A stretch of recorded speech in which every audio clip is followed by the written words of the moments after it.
Hey y'all, this is Libby. Welcome to my channel and welcome to too many days of missing Summer Wells. Gosh, I think is it what, the 46th day? If I'm adding correctly, the 15th plus 31. Yeah, that should be right.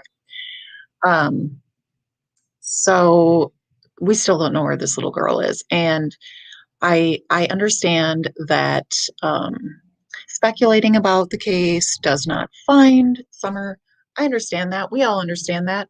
And yet here we are. We find ourselves watching these videos and wanting to talk about it for the simple fact that it's a very upsetting case. We're talking about a 5-year-old girl who just looks sweet as can be, and we have no idea where she is. And there's just so many red flags that we got to talk about it. It keeps us sane somewhat.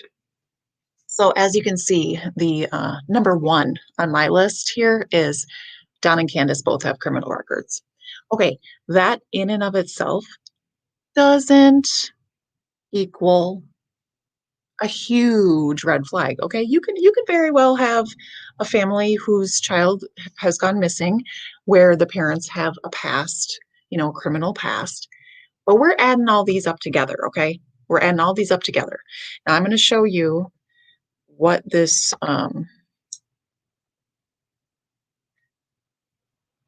article in the Rogersville, what's it called? The Rogersville Review identifies the criminal record. Or let's look at this Fox News. Let's look at Fox News. Here we go. Okay. So it says they each have criminal records in other states. Court documents show Don Wells, Summer's father, has been convicted of multiple violent felonies and served prison time for convictions involving drugs and burglaries in Arkansas, Utah, and Texas. Okay, that's in the late 1990s and early 2000s. Yes, it was a long time ago. And he was cited for numerous parole violations. Okay, Candace Bly also has a criminal record in the state of Wisconsin, most recently a guilty plea on misdemeanor domestic abuse charges. So again, a violent charge, okay? Not a felony, but a violent charge. Then we scroll down here and let's see. We also know that there is a recent accusation of domestic assault made by Candace Bly, right?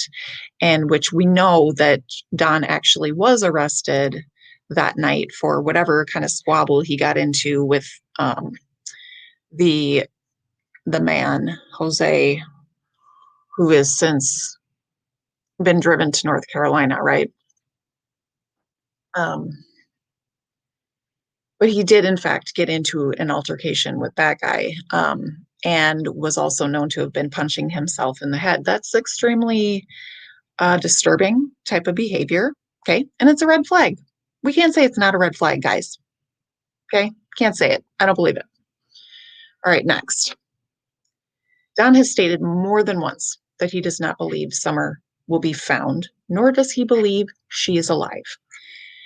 And I will show you an article where he has stated this, but I'm sure y'all have heard that assertion made. Let me get out of that.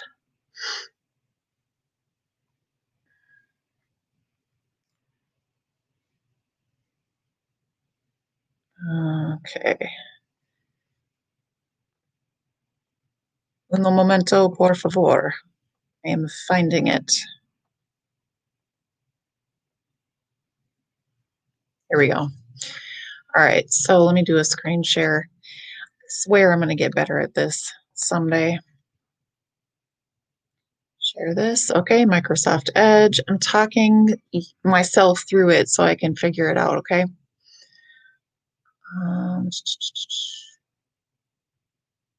It's that. Yeah. So Wells said he had little hope his daughter would return home alive earlier this month. Statistically speaking, there's a good chance she's already dead. Don Wells told the Kingsport Times News. I hate to think that. I love her with all my heart. If y'all don't see that as a red flag, explain to me what one is. Hi, the Hourglass. Welcome. Hello, Red Zeppelin. Welcome. Grandma was the one who discovered summer was. Whoa! What? Um, did I miss something? Has summer been found? I don't believe I missed that, did I? Red Zeppelin, what are you talking about? Hey, is this sharing when I'm scrolling through? Oh, good. Okay. So let's go to number 3. Okay. So Rose Meyer, okay, has stated in an interview. Now keep in mind who Rose Meyer is. If y'all don't know, she is the very good friend of Candy, okay? Candy being Summer's grandmother, okay? Candy was the one who was allegedly planting flowers with Candace and with Little Summer that day that she disappeared. And I think it was within about 6 days of Summer being gone, Rose went to their home, their property, and was basically trying to be of support, to her friend, right? Her friend Candy. And she stated in an interview with Chasing Truth, I believe, um, she had talked about the fact that Don was pretty much, he made it very clear that he was in charge. Everything pretty much revolved around Don. Okay. So there's an issue of him needing to be in control, and he is in control of everyone around him. I don't know what it was that rubbed him the wrong way, that Rose did or said or what have you, but Rose said that he got in her face, intimidated her to the point that she did not want to be there. She did not feel comfortable being there. And I just feel like that says something. That is a red flag. Okay. It's just a red flag. I'm not insinuating anything. I'm saying it's a red flag. It's bizarre. All of these things add up together and they stink. They just stink. Hi, Lola. Hi, Canadian girl. Welcome. Okay, so next. Dave Rader of EquiSearch described Don as showing no emotion in relation to Summer's disappearance, and Don criticized him in response. To me, this pretty much is a cake taker. Well, there's several of those, but let me just show you here what Don said. Give me a minute because I have like 75 screenshots and gotta find out where the right one is. Okay, I'm going to stop sharing there and I'm going to start a share on another screen. Okay, so yeah, EquiSearch comes up empty. That's what this, yeah, EquiSearch comes up empty. Candace and Don lash out. Who does that? Okay, these people came and volunteered their time. But now this is what got Don really upset. Okay, that Dave said, I think 1 or 2 people know exactly what has happened to her and they need to come forward. Okay, didn't name anyone, just made that statement. They gave it everything they had. Let's see what he said that really was upsetting to Don, because Don really laid into him.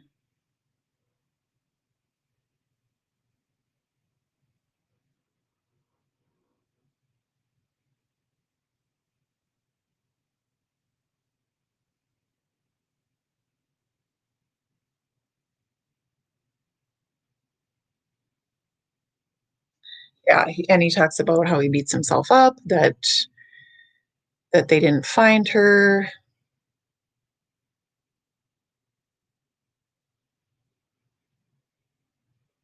Okay, well, I know that one of the statements that he made was that,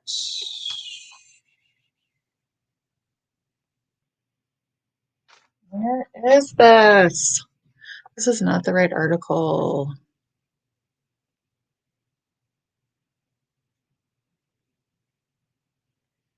Y'all. Okay, I think it was on Don's Facebook, one of those screenshots.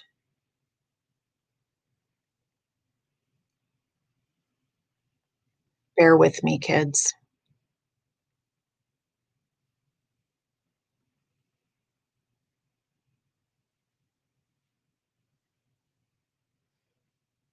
Okay. I'm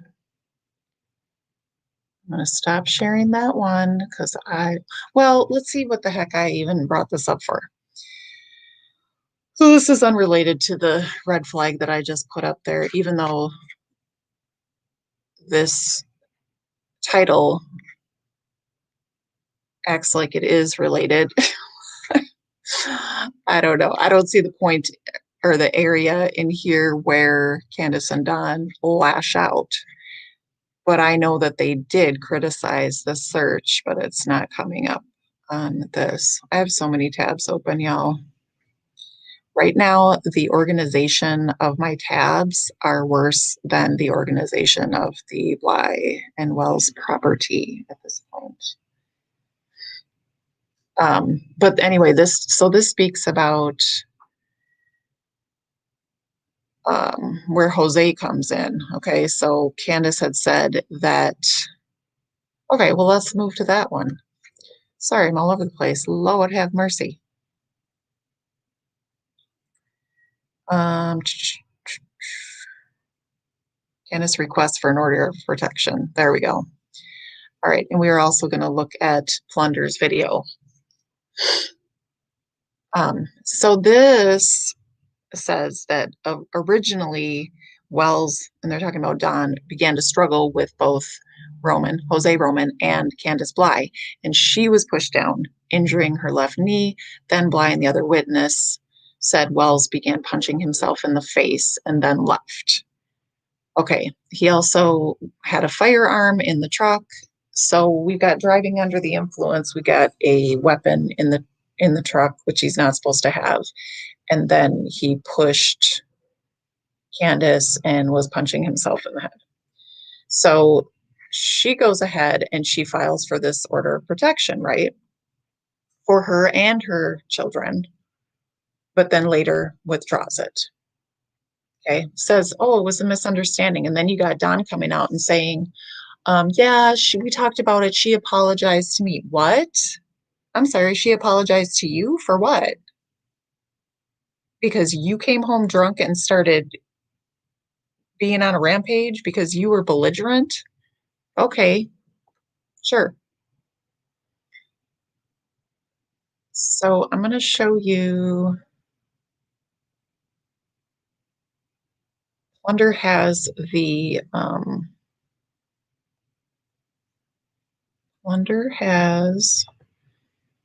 order of protection, the 6-page order of protection here. And I'm going to put it on 1.5 speed, so it's a little bit faster, but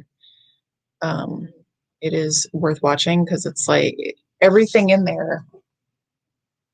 How could you go through all of that and then just drop it is what I'm saying. So again, huge red flag in this situation. I'm not saying that she did anything, but I'm saying these are things that have to be looked at. These are not irrelevant to a missing 5-year-old girl when you consider that her mother was the last person to see her. So all of this is very relevant. All right, I'm going to go to Plunder's video. My dog is in the background snoring. Apparently he thinks I'm super boring. That's fine.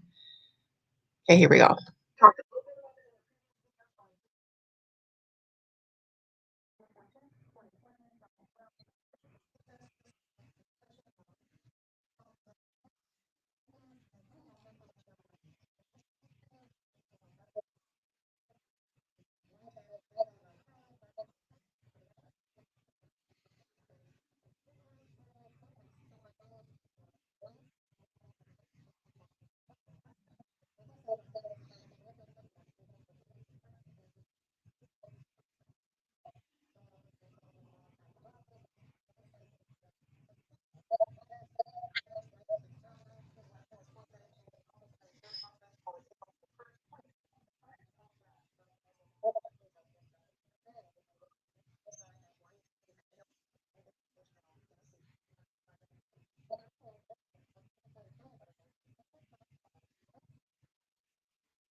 Oh no.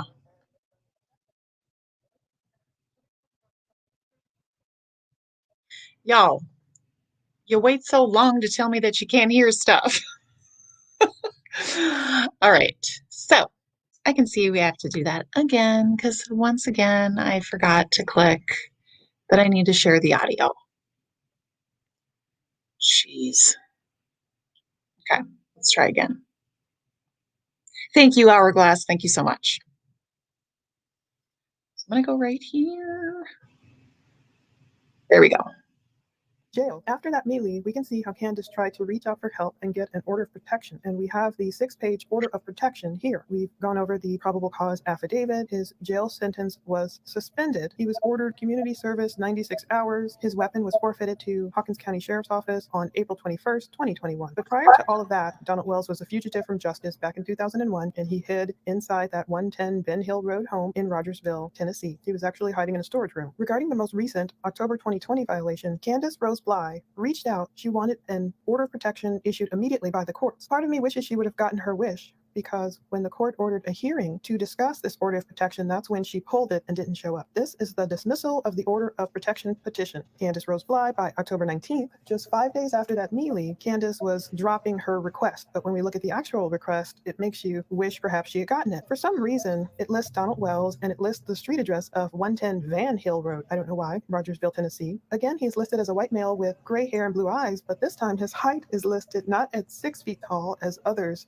have shown in their older reports for Donald Wells. This one says he's 6 feet 5 inches tall and 160 pounds. The court finds that Candace's petition was dismissed because she dismissed the petition. She pulled it. So the petition for the order of protection was dismissed without prejudice. That was on October 19th. Prior to that, Candace Rose Bly had reached out versus Donald Wells, and the summons was sent apparently to the Hawkins County Jail, and this was sent one day after that melee. You guys know I played the 911 dispatch for that night. The dispatcher says that Candace put the phone down at one point and she was yelling, "Ow," and "Stop," as if she were being hurt. On October 15th, 2020, the very next day, Donald Wells was summoned to appear in court at the Hawkins County Justice Center in Rogersville on October 19th at 9 a.m. The things that Candace Rose Bly wrote, the things that she said she needed, to look back on them, it's kind of sad to see that she didn't get it. They listed all 4 children, You can see Summer's name under there. They listed Donald Wells's date of birth, and again, white male, blue eyes, gray hair, height and weight, and I'll just redact his phone number. It said that everything that applies to this petitioner, we are married or used to be married. This is the part that kind of got me. They listed all four of their children, 3 boys, 1 girl, their ages. Is the respondent, that would be Donald, the parent of the child? Yes to all of them. Does the child need to be protected from the respondent? Yes to all four of them. And they're addressed. That part makes you wonder if Candace had been issued this emergency temporary order of protection, would things have changed? Would things have been worse? We don't know. We'll look at the other things Candace was requesting as well in this order of protection. They asked, is there any court other than this court in which the respondent and petitioners are parties to an action, including cases in which the parties have children in common? Apparently, Candace answered no. Does anyone besides you or the respondent claim to have custody or visitation rights to the children?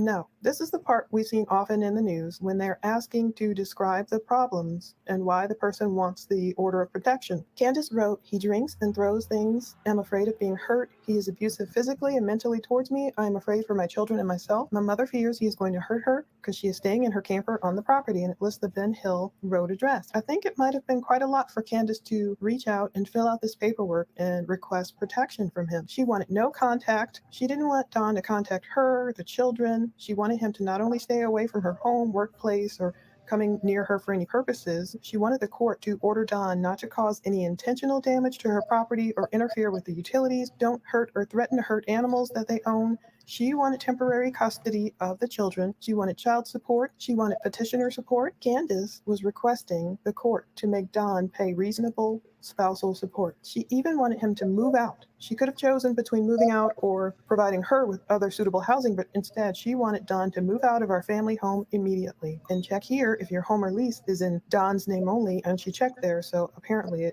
the home is only in Don's name. And if the parties share a residence, please allow the respondent, Don, to obtain his clothing and personal effects, such as medicine and other things he might need. She also wanted to order Don to go to a certified batterer's intervention program if one is available in the area, or a counseling program. She wanted the court to order him to have no firearms. Don't possess them, don't transport them, don't buy or receive them or use them in any way. She wanted custody and control of any animals they owned. And she wanted Don to pay all court costs, lawyer fees, and taxes for the case. It was signed by her on October 15th, 2020, one day after that big fight. However, despite what happened the day before with the reports of Don allegedly pushing Candace down and hurting her knee, and despite the things we heard on the 911 dispatch call from that evening, the court did not check this box. They did not find good cause, and they did not decide to issue a temporary order of protection. Instead, the court does not find good cause and denies a temporary order of protection. The court finds there is no immediate and present danger of abuse to Candace and denies the petitioner's request for this temporary order of protection. The court instead decided to set the matter for a hearing.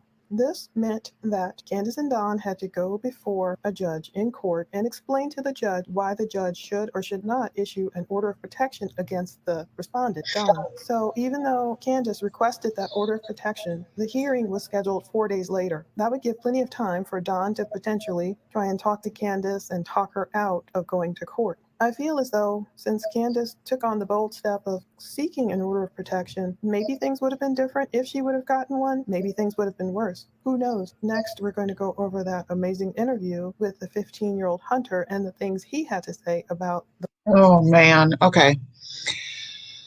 So that's a lot, right? Um, yeah. So that's just a lot. It's a lot. It's a lot. I don't understand why the court denied it initially. And here's the thing, if they wouldn't have denied it initially, then my understanding is that there wouldn't have been that hearing coming up in 4 days. They could have just granted it, right? And because they didn't, because there were those days in between, what was Candace to do? I mean, that's where she lives. Yeah. So did they deny it or did she? So from what I gather from what we just saw and what Plunder just said is that on the day that it was filed, they did not find cause. And so immediately it wasn't granted.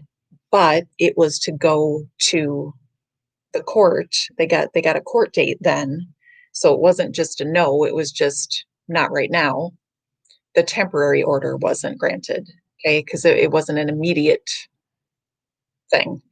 And so when they went to court, by the time they went to court, Don had worked his magic, or they had worked it out, however you want to look at it. I'm not going to, I know what I think happened, but I'm not going to speculate on it. I'm just going to say that she was very sure 4 days prior. And then when she went back, she was like, no, actually, maybe not. So take what you will from that. Okay. So I know I got totally all out of order and everything, but this right here, okay. So Dave Rader did make the comments, in a video. I believe it was made by Duty Ron, if I'm not mistaken. I'm pretty sure he's the one that keeps, he's got a good, close relationship as of late with Dave Rader from EcuSearch. And I saw it where Dave described Don as showing no emotion in relation to Summer's disappearance. And he had also stated that after they did that initial search, right, the first time, I'm talking about the first search, not the second one where they went back, but that first one, that Don went back to work that Monday. Now, I know people have criticized and said, well, some people don't have the option to not work. Okay, I'm just saying, in my opinion, to me, that is a red flag when a father has a missing 5-year-old and is even able to think about going back to work. I don't know. That's just my opinion. You don't have to agree. Um, Lots of people think very differently. To me, that's a red flag. Okay, then the appearance of the home, y'all. Y'all know what that house looks like, okay? Um, but let's just play this video. And this time I'm not gonna play the sound. I'm gonna talk to you while we go into the house. And let's just talk about this. And as we're looking at this, I want you to think about not whether it's okay for you to be judging. What I want you to think about is, would you let your child or your grandchild go spend the day or the weekend or the week or really an hour at this home without you present? I want you to really think about that and give me your honest answer. So let me go here. There we go. Okay. So again, I'm not going to have the volume up, so you're just going to hear my nasally voice. Oh, golly. Let me make that full screen. Okay. All right. So she's chit-chatting it up with Chris, and we're going to go in. That's Candy's camper right there, right next to the property. It's got all that, stuff, debris around it. Okay, so I am seeing that some people, well, yep, Francis says emphatically, no, I would not do that. Okay. And I hear what you're saying too, King of Kings. Someone could accuse me to my face. I wouldn't care. I know. Tell me all day. You know what? Lock me in a jail cell even because you think I did something. But don't stop looking for my child. Find my baby because that's all that would be my tunnel vision. I don't understand thinking about anything else. I don't get it. And I never will. Oh, you missed it. Okay, so the question was, would you allow your children or your grandchildren to spend a day, a night, an hour, the weekend at this home? And I'm really talking to the people who keep saying, stop judging them because they're poor. I'm not judging them because they're poor. I have been poor. I have been friends with people who are poor. And if their home looked like that, my kids would not be spending time over there. Sorry, not sorry. Okay? Because it's not a healthy, safe place. It isn't. There's no way you can spin it.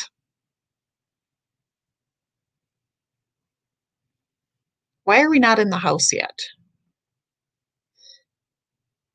Let's go in the house. Okay, wait, that passed. Okay, here we go. So first of all, that kitten is cute. And here's what I don't get to. Like Don, for a living is a contractor and does drywall finishing or whatever. I don't really even know what that means, to be honest, but point is he does some type of construction stuff, right? How come you can't fix the stairs, Don? Why would you not? Are you going to tell me that you couldn't afford? Because I know it's not true, so don't say it because they went and bought new phones. You telling me you couldn't buy some steps up into the home? I'm just saying. I don't understand that. Smoky boots. Yes, that cat is so stinking cute. You'd stay in a tent, Electro? Yeah, I feel you. Now, Candace seems like, I mean, she seems like cool people's here, but does she seem like, to me, she doesn't seem like a mom who's missing her kid. I'm sorry. She doesn't. She doesn't.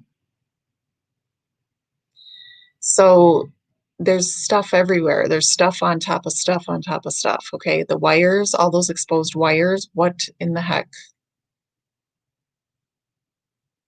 This is what I'm saying, Electro.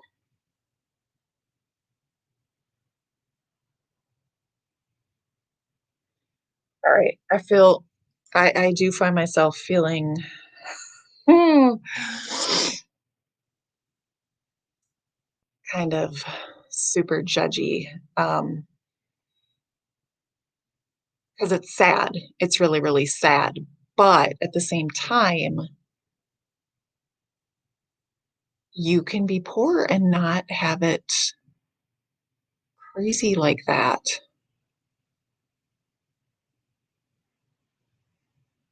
Why didn't we just go down in the basement? Okay, let's go back. Because the basement is really what blows my mind here. Oh, we came out. What? Okay. Okay, now we're gonna go. We're going underneath a bar of some kind, a counter, and there's these weirdo, super narrow looking trapdoor stairs. Who, I want to know. Tell me right now. Tell me right now. Who is feeling like they want to go and hang out and have their kids stay here? You can't tell me, you can't tell me that you think that this is a good environment for children. If you tell me that, then I question what you're okay with. I question what you got going on if you think this is okay. This is not okay. And thankfully, the kids were taken.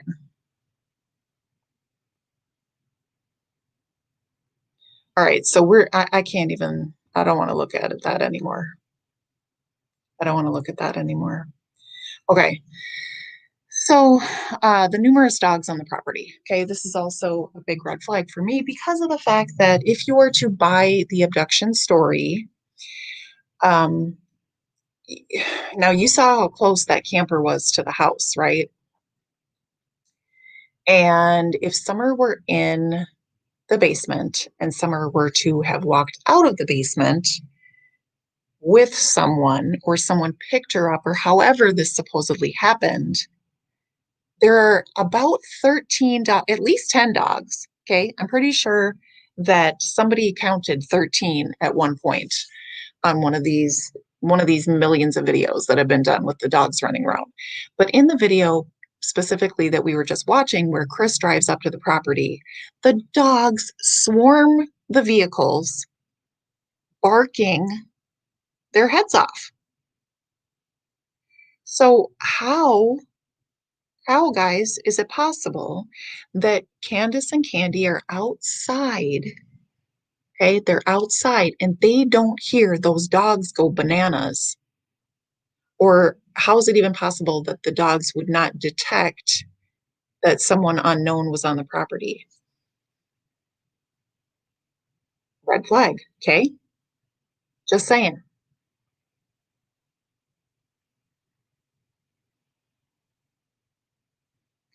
And then the other thing about the dogs that bothers me, and I'm not a, I know that's what I'm saying too, King of Kings.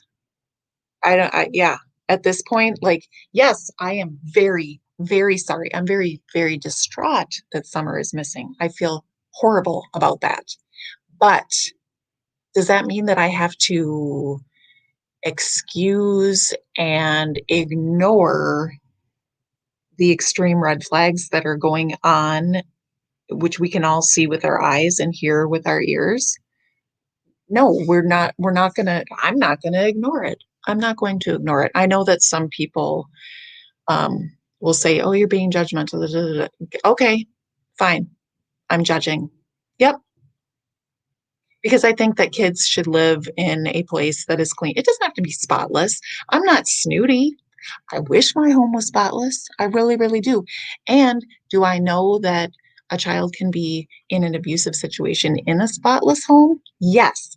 Do I know that kids can be in an abusive situation in a wealthy family? Yes. Okay. But when you add up all of these things, all of these red flags, again, something stanks. So, next. And this one does it for me, right? To me, and probably because this is a trigger, this if you don't know what Trish talks about in her interview, the interview was conducted by Tiffany Marie. She did a beautiful job interviewing Don's niece, Trish. And, there's been all this back and forth between them on Facebook. And after Trish came forward and defended her mom, who, she put it out there that, look, he took me on these secret motorcycle rides and whatnot.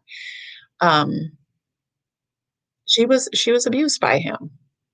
Okay. She stated that she was abused by him sexually. And he had the nerve to try to turn the family against her. And I hear all these people coming out of the woodwork, all these people who don't know any of these people, okay, talking about, why would you say that? Why would you air out his dirty laundry? But you're not concerned about the allegation that she's made. You're concerned that she brought it to light. What is wrong with you? If the man did this, I don't care if it was 30 or 40 years ago.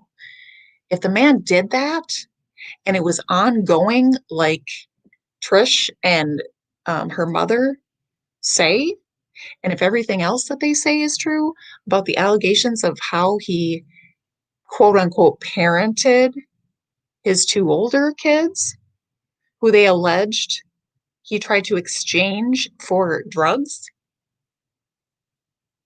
nah, that's too many red flags. I challenge you, try to find, no, let me rephrase this. Okay, let's say, God forbid, okay, God forbid your child went missing. I want you to think about who would come out of the woodwork and what they would say about you. Because I know that not a single person would have a negative comment to make about my parenting or my past behavior. Not that I'm not a perfect person. I'm not saying that, but no one would link what they know about me to my missing daughter in any way. There would be no red flags. And there are red flags all over the place here with this family that people want to ignore because they are concerned about being viewed as judgmental. It's baffling to me. So, again, if you have not heard Trisha's interview, it's on Tiffany Marie's channel. It is also on my channel, but she's the originator. She's the interviewer herself. So I encourage you to go and watch it. Trish poured her heart out. She shares her story with emotion, like a real person, not like she's reading a script or going through the motions like some other people. All right, next. The boys have been removed from the home. Yes, this is a good thing, right? Don himself has stated that the boys are much safer not being in the home. Take it for what you will, but he said that himself.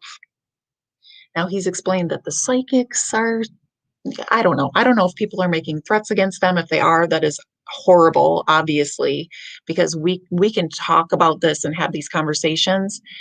That's, to me, that's not problematic. We're talking about the facts. We're talking about the facts and putting them all together. But taking that information and going to them and making threats is problematic and not helpful in any way.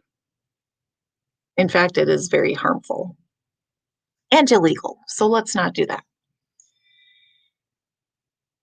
All right, so we already talked about that. And then this goes back to what I was saying about if people were to come out and speak of your character, okay, if you were in this situation, let's say you're in this situation, you fully believed with all your heart.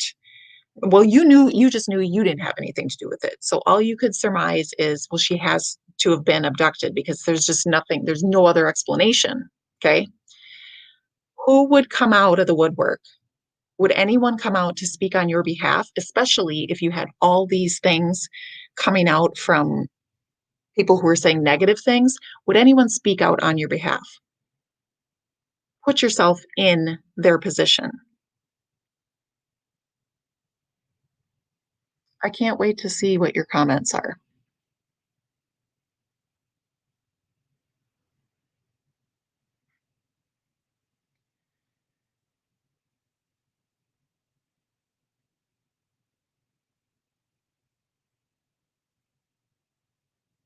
Yeah, I see. Yep, I know. Sorry, I'm reading your comments and talking to your comments. Who said something about no dogs barking? Awesome point. Why is there a black cloud everywhere? And you know what's strange to me too about the people who are coming out and saying, don't judge these parents, don't judge this family. Are you going to apologize to them, et cetera, et cetera? What I've noticed is a lot of the same people that I'm hearing defend essentially the family are outright calling Allie and Hunter and Leslie liars. And I just would like to know, first of all, you don't know any of these people. Okay. I don't know Candace. I don't find her believable. But you come at me crazy because I share that opinion. Even though I have all these receipts, even though people are coming out of the woodwork saying X, Y, and Z about her. But then you got these people saying, oh, I don't believe Allie. She's never sat right with me. Hello? Okay, why? Why? Because Allie herself admitted that she was upset about how Candy was carrying on with Jose. Okay, yeah, she might be bitter, but she admitted it. She admitted that she was bitter. She didn't deny it. She's not hiding it. She put it all out there. So why is that not believable to you? Why would Hunter lie? Do y'all really think that Hunter's in some big bad gang because he's throwing up gang signs, guys? Because I can pretty much bet the farm I'll bet the mountain cabin that he is not in a real, legit gang. Lots of these kids throw up these crazy, they do that stuff. Why? I don't know. They think it's cool. It's not. It's stupid. But I just want to know this. If you think that Allie and Hunter and Leslie, especially Leslie, what reason on earth would Leslie have to lie? What would Allie lie about? Why? What is her motive of lying? No one's accused her of anything.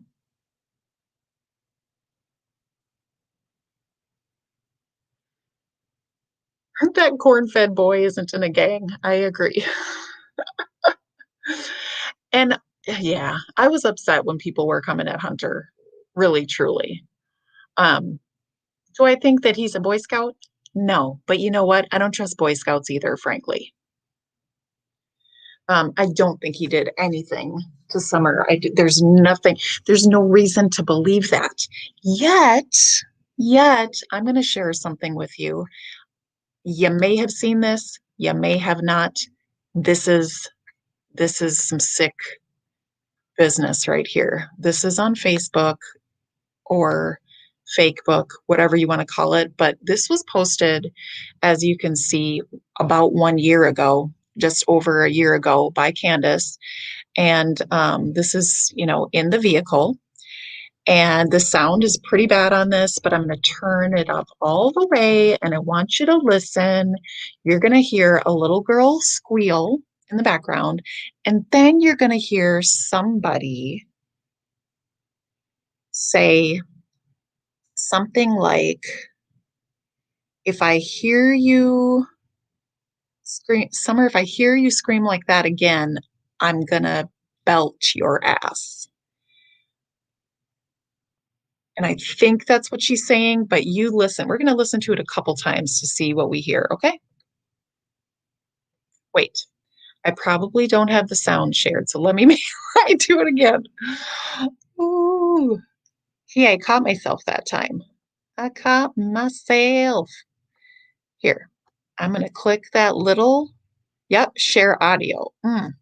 Get it. Okay, there. Here we go.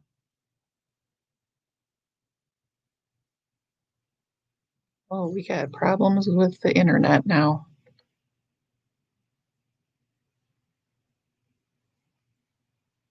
Hello?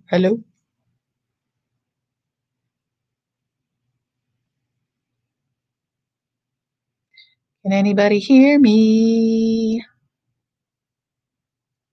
Maybe I need to refresh this page. Let's try that.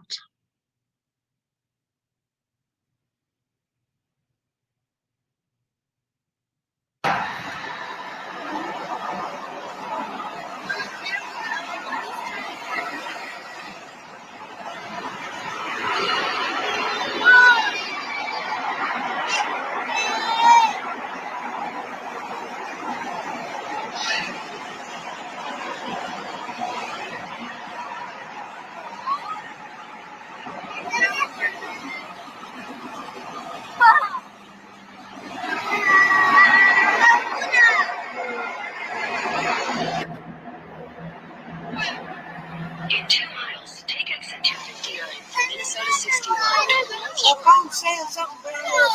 1.8 miles.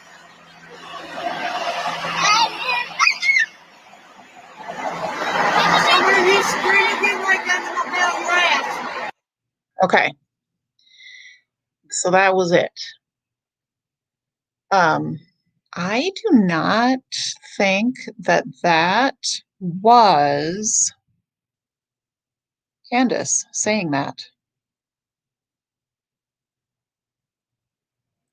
Okay, let me play that again.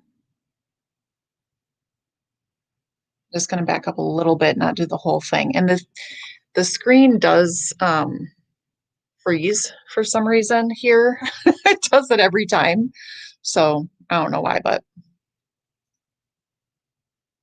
60 line. 1.8 miles.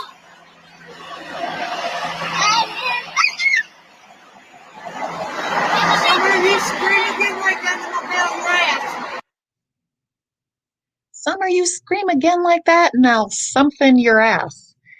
Did you hear that? Again.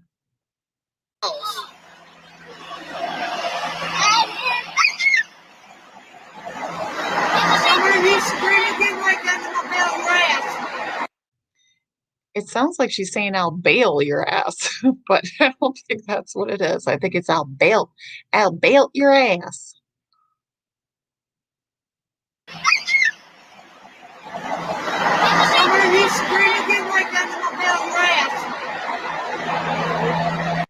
Okay, that's just upsetting.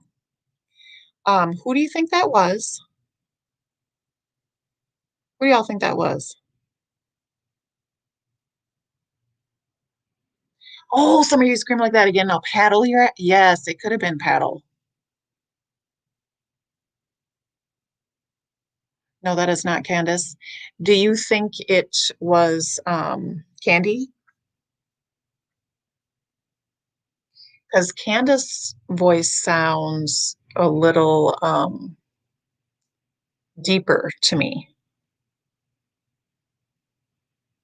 Sounds like a young person to you, huh? Sky? Brother? Hmm. I know, King of Kings. I know. Possibly, maybe Allie. Hmm. Wait again. Okay.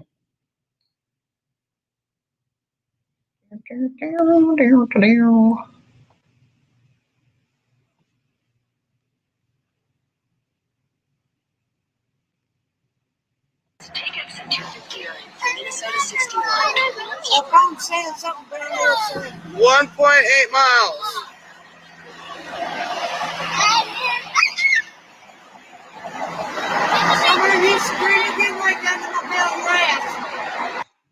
Hmm. I don't think that's Candace at all. Who is that?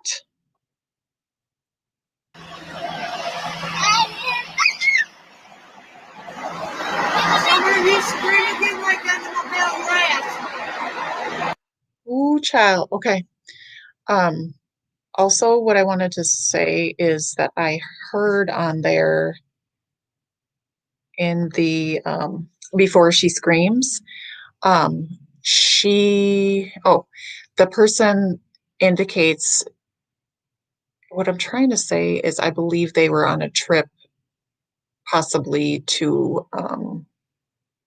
around the Wisconsin area. Um, they they mentioned Minnesota, and Minnesota is on the border, or I mean, they're right next to each other. So, okay, who's Hallie or Haley? Who's that? Oh my gosh. Okay, so we got a lot of different. Yep, 1.8 miles is Candace. Yep, I agree. I agree.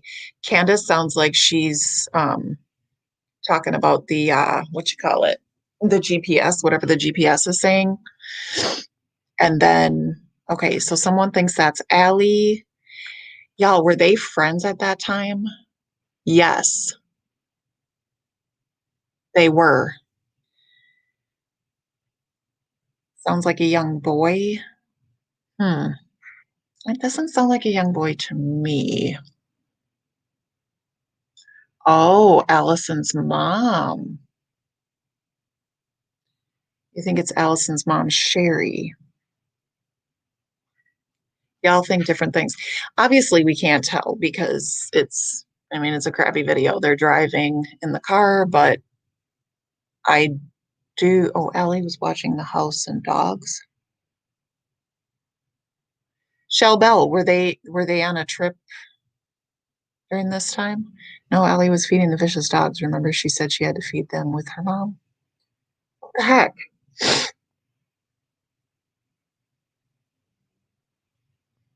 Hmm. Betty Jo says it was Candace. Does anyone think it was Candy? Candy Kane?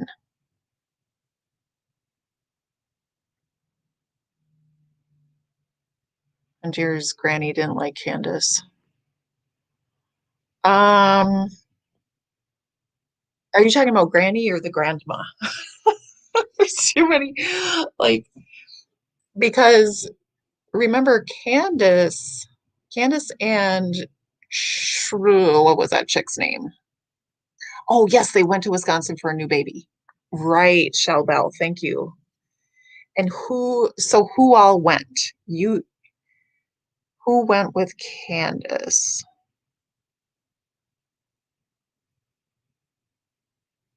Do you think it was Allie that went with her, or do you think it was Allie's mom? Because I know they fell out. Allie's mom and Candace were good friends, and that's how Allie met Candace. Her daughter is Candace too. I know, it's all a mess. So let me show you something else on Facebook that was like very bizarro. Hmm.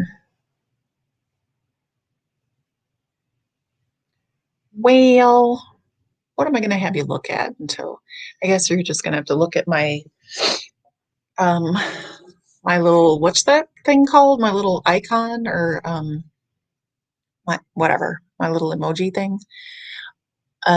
Because oh, you know what? Let me go. Nope, I need to hit escape. Okay. So what I found earlier, hopefully I can find it again because it's a little video of we all are talking about the grandma, Allie's mom. And it is on Candace's page. I was snooping around. I was snooping around. There we go. I was snooping around and I saw under her videos on Facebook, there were a lot of, the ones that we've seen with Summer at the Waterfall and everything. And then there's this one that is, ooh, Lord, I don't know if y'all heard that, but oh my gosh. Okay. All right. Gonna share. Gonna share. Here we go.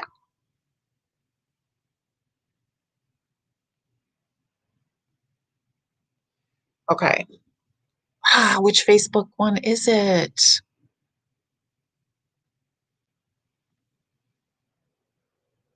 Nope, that's not it. Okay. Better X out of that one so I don't get confused again. Doesn't take a lot to confuse me, guys. Oh, Lord. I wish someone would find this baby. That's all. I wish you'd be just fine and just fine. But okay, of course, I forgot to do the sound thing again. Jeez. Start punching myself in the head. Just kidding. That's crazy. Oh my gosh. Poor Don, you guys. I feel like he wants to do right, um, but he just can't. I don't know. Okay. So I'm sorry. This is, mm, get ready. Hold on to your seatbelts, guys. I'm going to turn it down a little bit so it doesn't scare you out of your skivvies.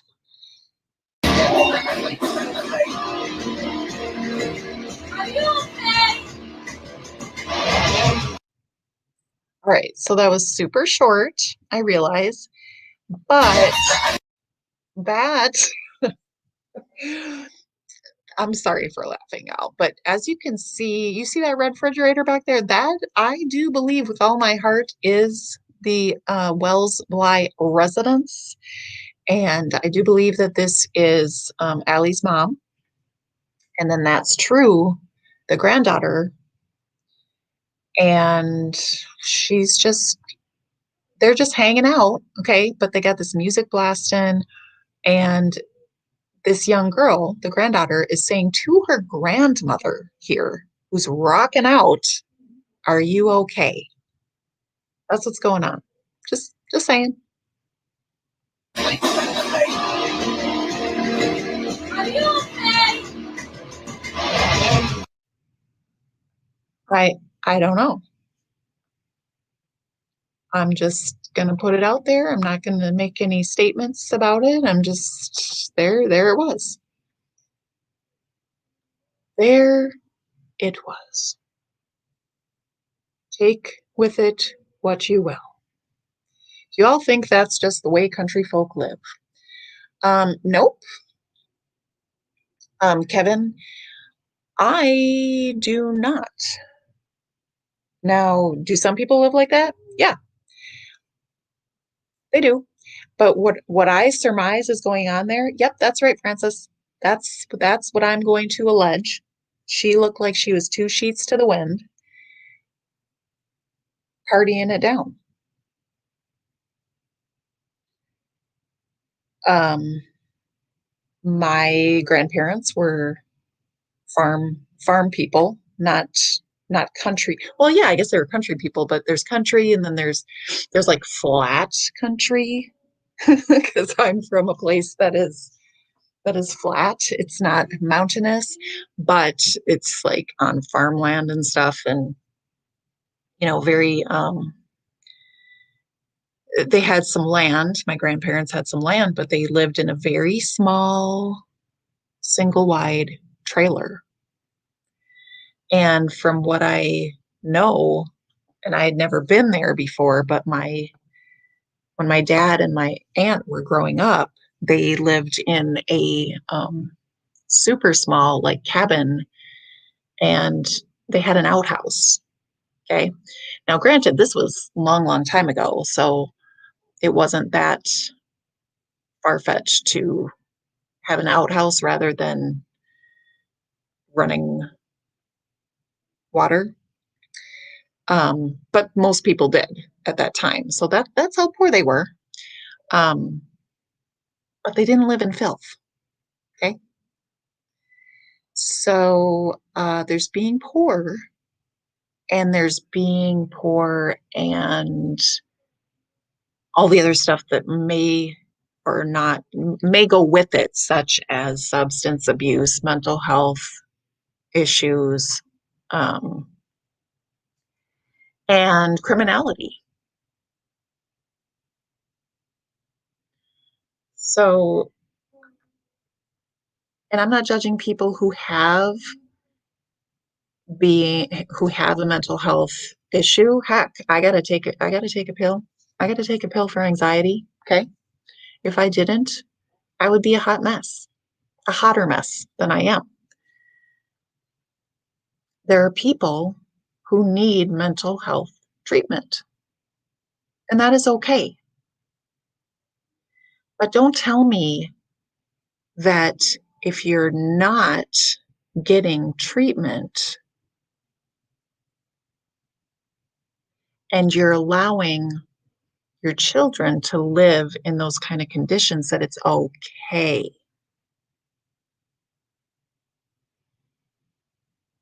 It's not okay. It's sad for those children. So I think we do need to now keep in mind there's a difference between, again, judgment and discernment. Okay, judgment is when you gather your information, however, through your senses, and you come up with a generalization for the person, and then you treat them a certain way. You treat them poorly. You treat them like they are less than. And then discernment is when you cue in to, something's not right here. Something's not right. And therefore, I am going to not allow my children to go over to your house. So again, I'm going to ask y'all, please put in your vote. Give me a number one if you would allow your children to go stay with Don and Candace for the weekend. Put a one in the chat if you would allow your child to go spend the weekend with Don and Candace.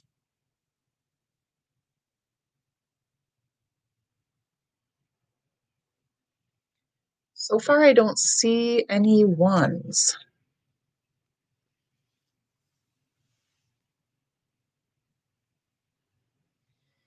Now, on this number 10 here, if anyone knows of anyone else other than Pamela Wells who has come out and spoken on behalf of the parents, and I would prefer it to be a family member or a longtime friend. Okay. Now I know that some of the church people have come out and they have spoken. From what I can gather, they have said we need to just support the family right now. Okay. I understand that. And that's because they're loving and caring people. But I have not heard them come out and say, oh, yes, Candace and Don are wonderful parents. I think they take great care of their children. Has anyone come out and said that? Pamela is Don's ex-wife. And I don't know how many times he was married. It may be just that one other time.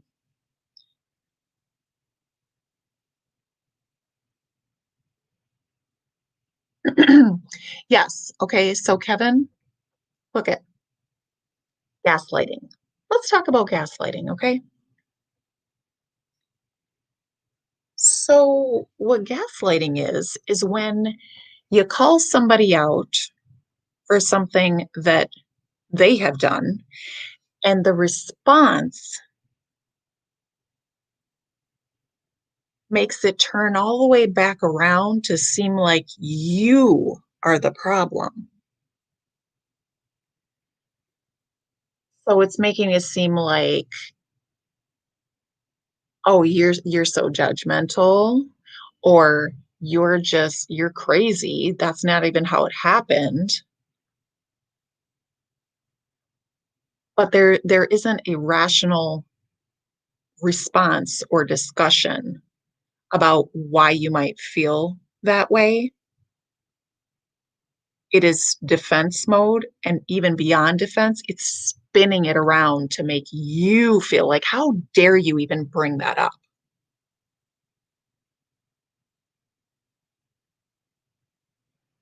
Oh, okay. Yeah.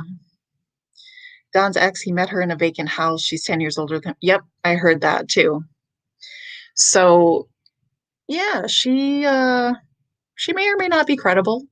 But I'm just saying, where are the people? Where are the family and the friends, longtime family friends, speaking out positively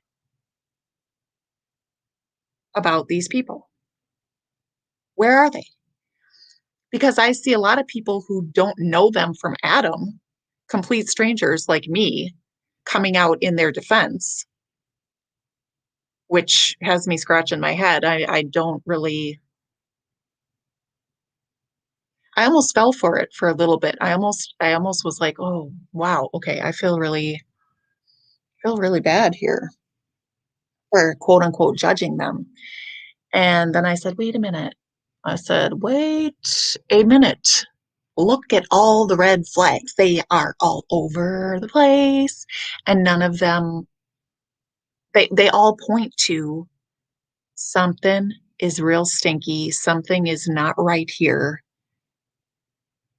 Something's just not right. because anyone that knows them knows it doesn't sound right. Yeah, yeah. And again, listen, I know that I sound like I'm very swayed one way, and I realize that, and I am, and it's because of all these red flags. But I welcome and I ask for, I request for anyone who truly knows them as family or friend who is in any way credible to come out and speak on behalf of these people. Not just say, oh, you should be nice to them because their child is missing. No, I want you to come out and speak of their character. Come out and speak positively of their character because you have examples, you have receipts.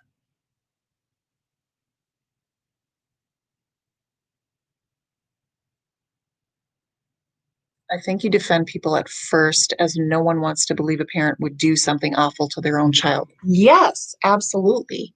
I do, and I understand. I do understand why, sort of, that people don't want any negativity. They find that it's just not respectful. Like, let's just keep the focus on Summer. Yes, yes, we all want Summer found. But the reality is she's not been found, and everything has to be considered at this point.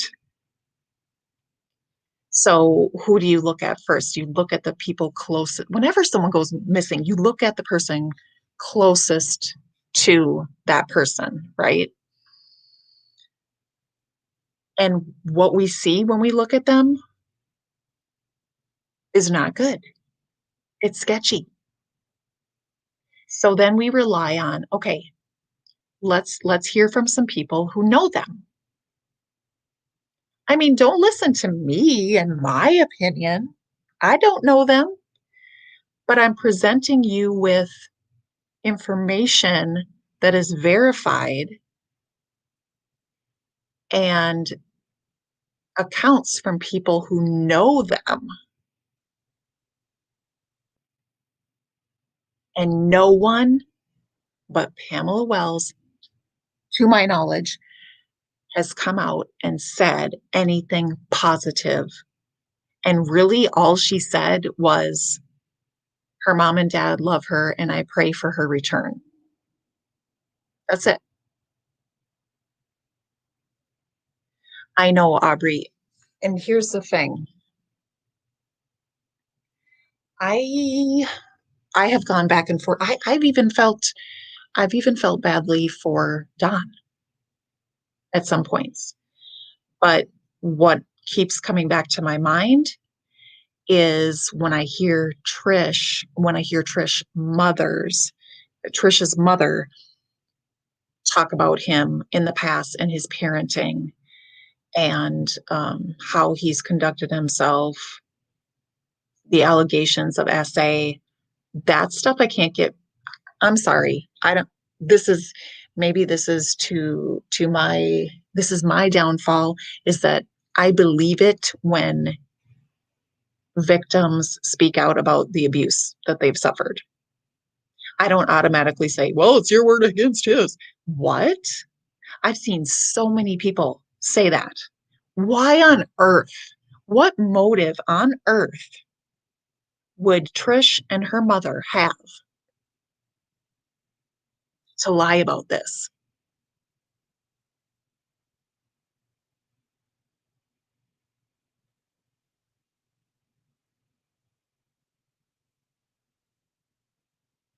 Right. I know, Francis. Yes, Trish was brave. And then, I mean, I felt so awful for her. Here she, I believe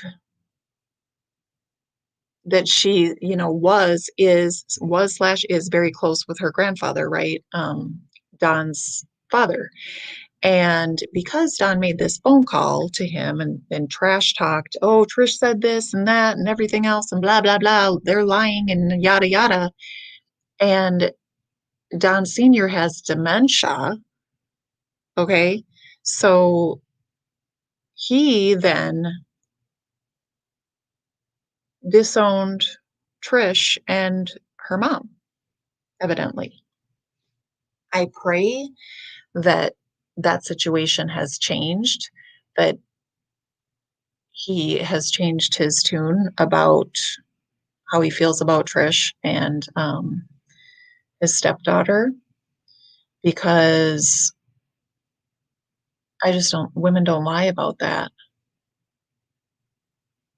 I shouldn't have said that. Some women might, I have no idea, but I don't think they did. I don't see any reason that they would.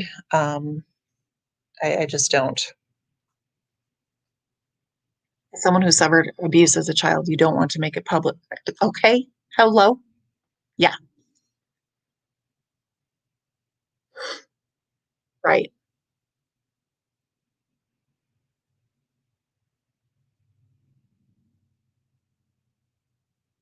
Right. Betty, Joe, they don't have anything to gain. Oh, where did that go? Okay. Everyone should have a family rule, leave the elderly and kids out of fight. Yeah. Oh, I agree 100%.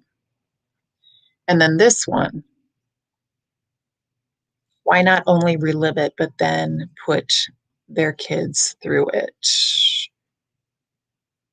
I'm not sure. Shites and giggles. Will you clarify your comment? Um, okay, victims will come up. Okay, so I hope that what am I trying to say? If there are other victims, and I hope there aren't, obviously, okay? But if there are, yeah, I sure hope they come out.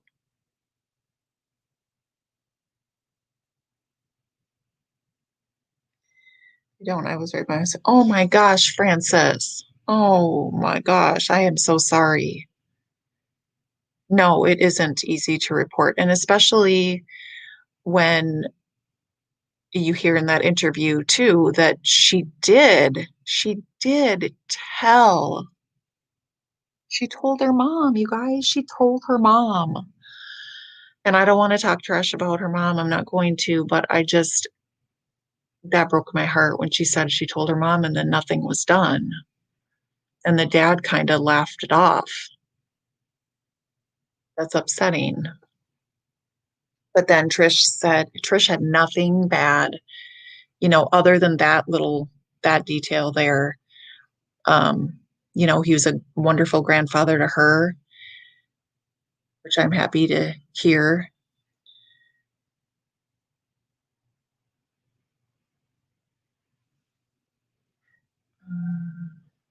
The woman exposed herself to help in Summer's case. Right. That is the only reason, I believe. Yes, Aubrey. People coming at Trish claiming she's lying are a big reason. Yes, victims don't come forward.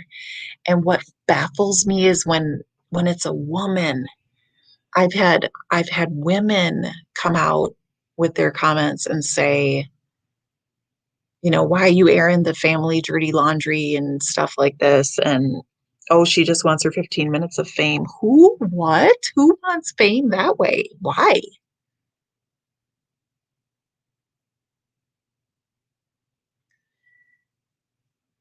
When you tell and no one believes you after a while, you learn to stop trying to tell everyone. Yeah.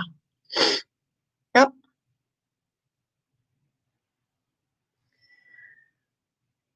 Yep.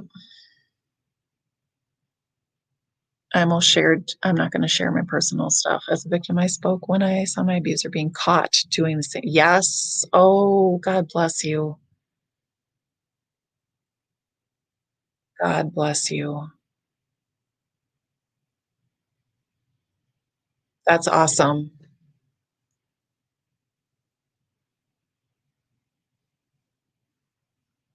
Yes, this world is going crazy.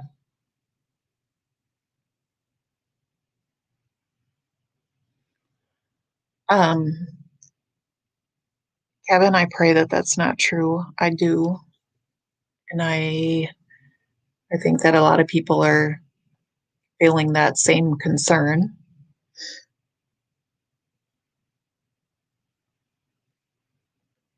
I was able to stay strong because of God. Yes.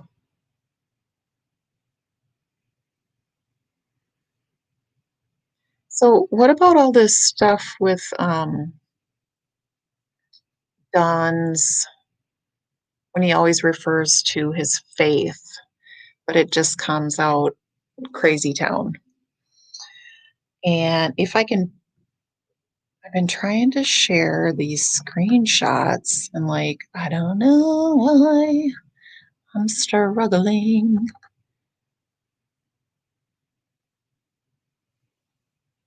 Um, okay, let me make that smaller. And then I'm going to share these screenshots of Don's Facebook from earlier. Window, where is it?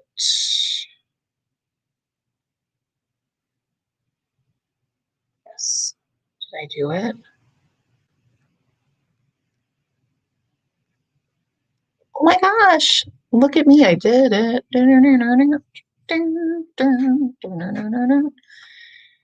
Crack that whip. Breaking mama's back.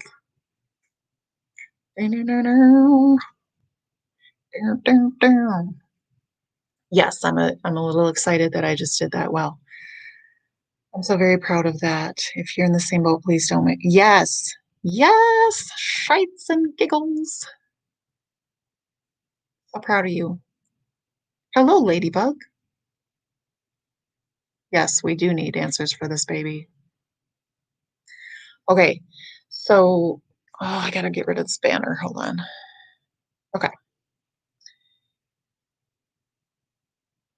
So this is on his Facebook. This was from I think this was from today, if I'm not mistaken. David Rader, you talk a lot. And I just had to make that correction there, guys. Okay.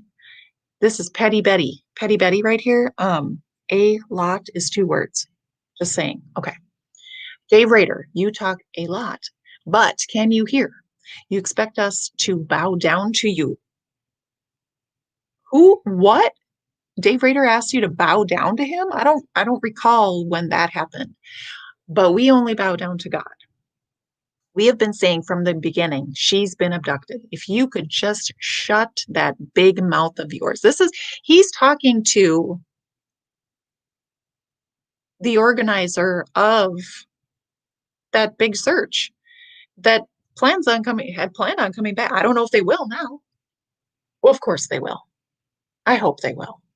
Because we can't stop looking for this baby. But would you and authorities be looking in all these dumb places if she was abducted? No. Sorry, I'm very, very upset, but all these search teams are wasting time. Can you hear? That's bananas. I can't. You're talking to the people that are looking for your child. Where are you looking? Where are you looking, Don?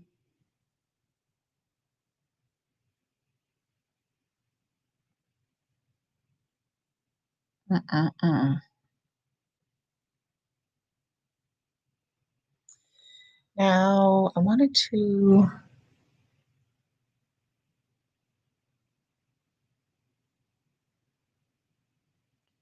trying to get where I can go to the next one without because I had it in a is that where it is? Yeah. Okay. All right. So I think this was from today also. Oh my God. I don't know. Maybe this was from the other day. I'm not supposed to say anything, not supposed to defend myself, Candace or Summer. I know, and I mean, I know she was abducted.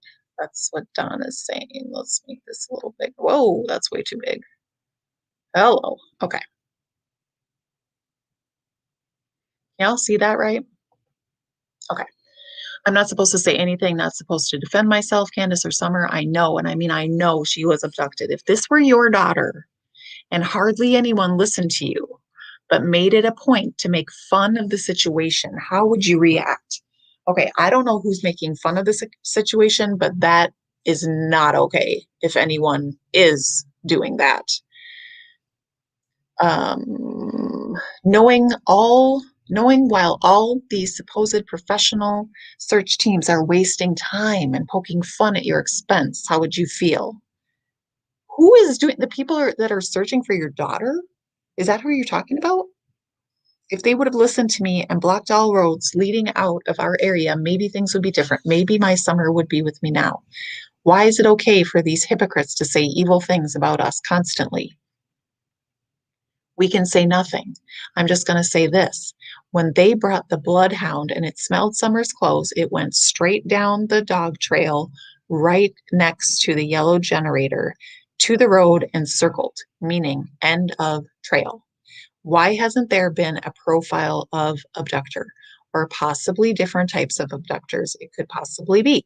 Sorry for losing my cool. I'm trying to say, Don, I don't think you ever had your cool. You've not been level-headed throughout this whole thing. On Facebook, anyway. I'm trying to say is quite wasting time. I think he meant quit. Quit wasting time and think in terms of where an abductor might take her, please. I'm begging for my daughter's life. And see, the thing is, Don, now you're begging for your daughter's life. But from the first week, you've been saying she's probably deceased. So just a little bit of conflict there. And thanks to you who are truly helping, and to others, I guess I have to pray for you. Yeah. So to the ones who, have spent their own money on coming out to look for your daughter, but because they're not looking where you think they're looking, you're going to pray for them. Okay. Sounds good.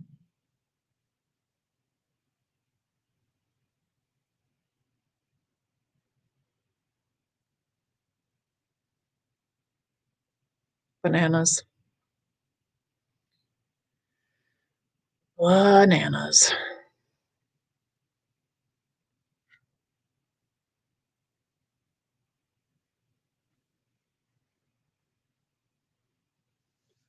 There are no abductors, and Ellie already told the Tennessee news stations and papers that.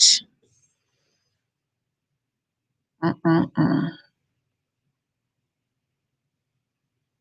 Right, right. Someone would have to be Superman.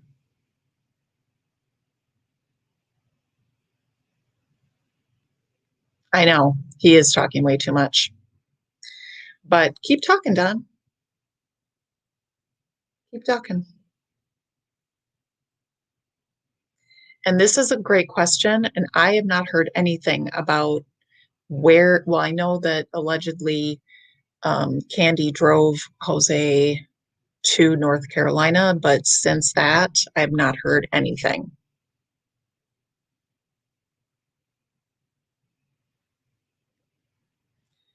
Dogs run all over.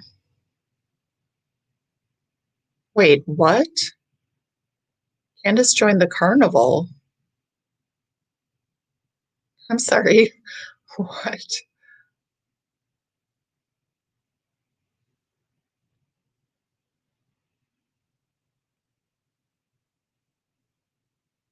Um, what is this about a carnival? What did I miss here?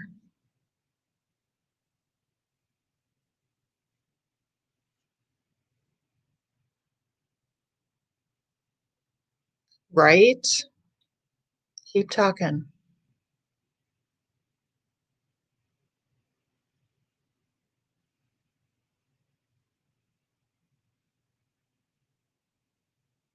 Whoa. Article story of her working in a carnival. I'm sorry. Well, I used to work in an amusement park. um, interesting.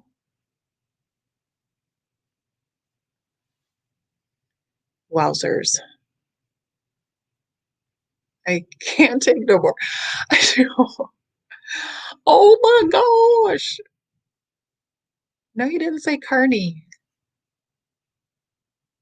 Uh-uh. Oh, Lord. Oh my gosh. Yeah, that mm, mm. I used to guess people, that game where the person guess your weight or your what do they do? Your weight or your age or your date of birth. That's what I used to do in the carnival. It wasn't a carnival, it was an amusement park. We didn't travel. Look at Ruth. Ruth, you think I'm a creep because I worked in the carnival? It wasn't a carnival. Oh my gosh. For real. For real. Don't bark, doggies. See, now if my dogs lived on that mountain, they would have barked, and they're small. They would have barked enough for everyone to hear. Okay. Oh, thank you, Ruth. Don't judge carnies. Oh my gosh. Mm-mm-mm.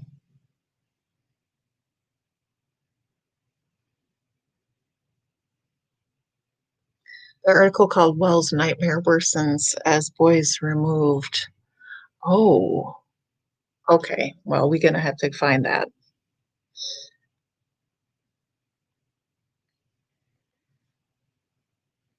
That's the Daily Mail.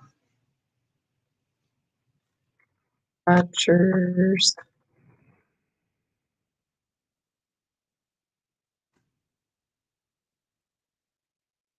Rogers. Here we go.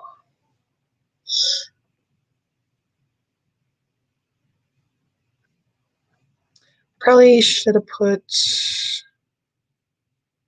Okay, who is Summer Wells? That was from. Oh, you were going to look for the date of that one?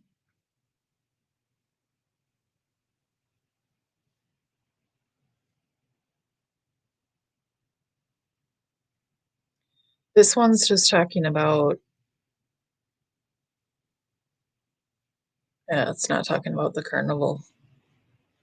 Wait, why is the carnival significant? Did I just chase a major rabbit hole? Yeah, I think I did. Summer was dressed for colder weather up north. Oh, I totally. Okay. What the heck did I do? Um, Dang it. I had an article saved that addressed what she was talking about with what she was wearing. Let me see if I can find that.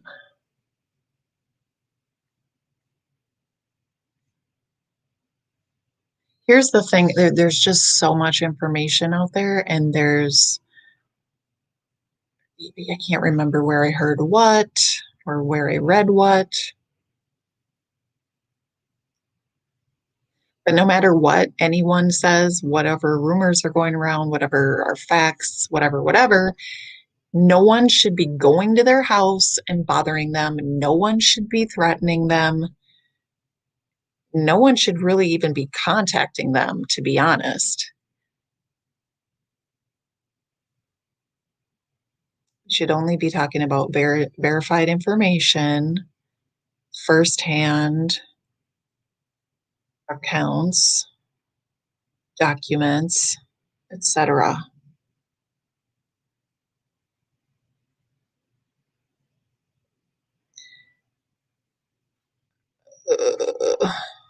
Way here. Anyway, I saw an article now, of course I can't find it, that where Candace explained that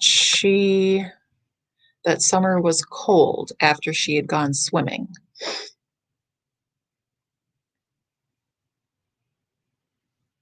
Oh, maybe this is it. Ah, this is it. I found it. I found it.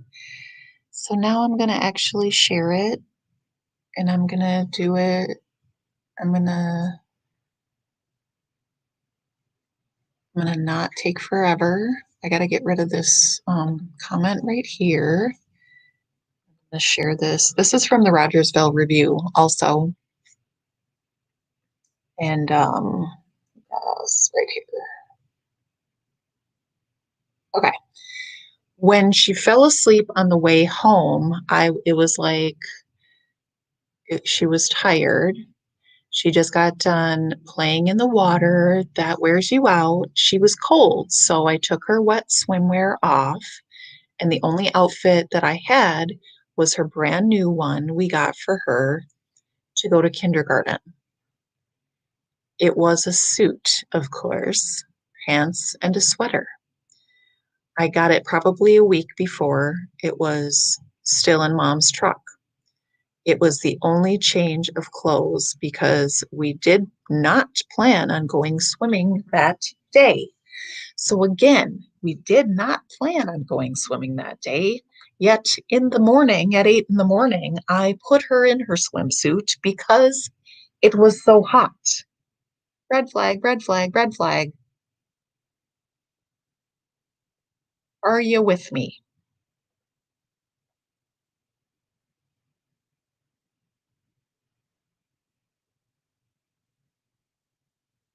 So I just figured we'll change her and put her in these. That way she'll be warm. She won't freeze to death on the way home. She ended up falling asleep against a gallon of milk, actually 2 gallons of milk. And they're all pointing, saying, see, she did something to her daughter. She's dead in the back seat. Listen, I'm just going to say right now, I didn't say that. I know that people have been saying that.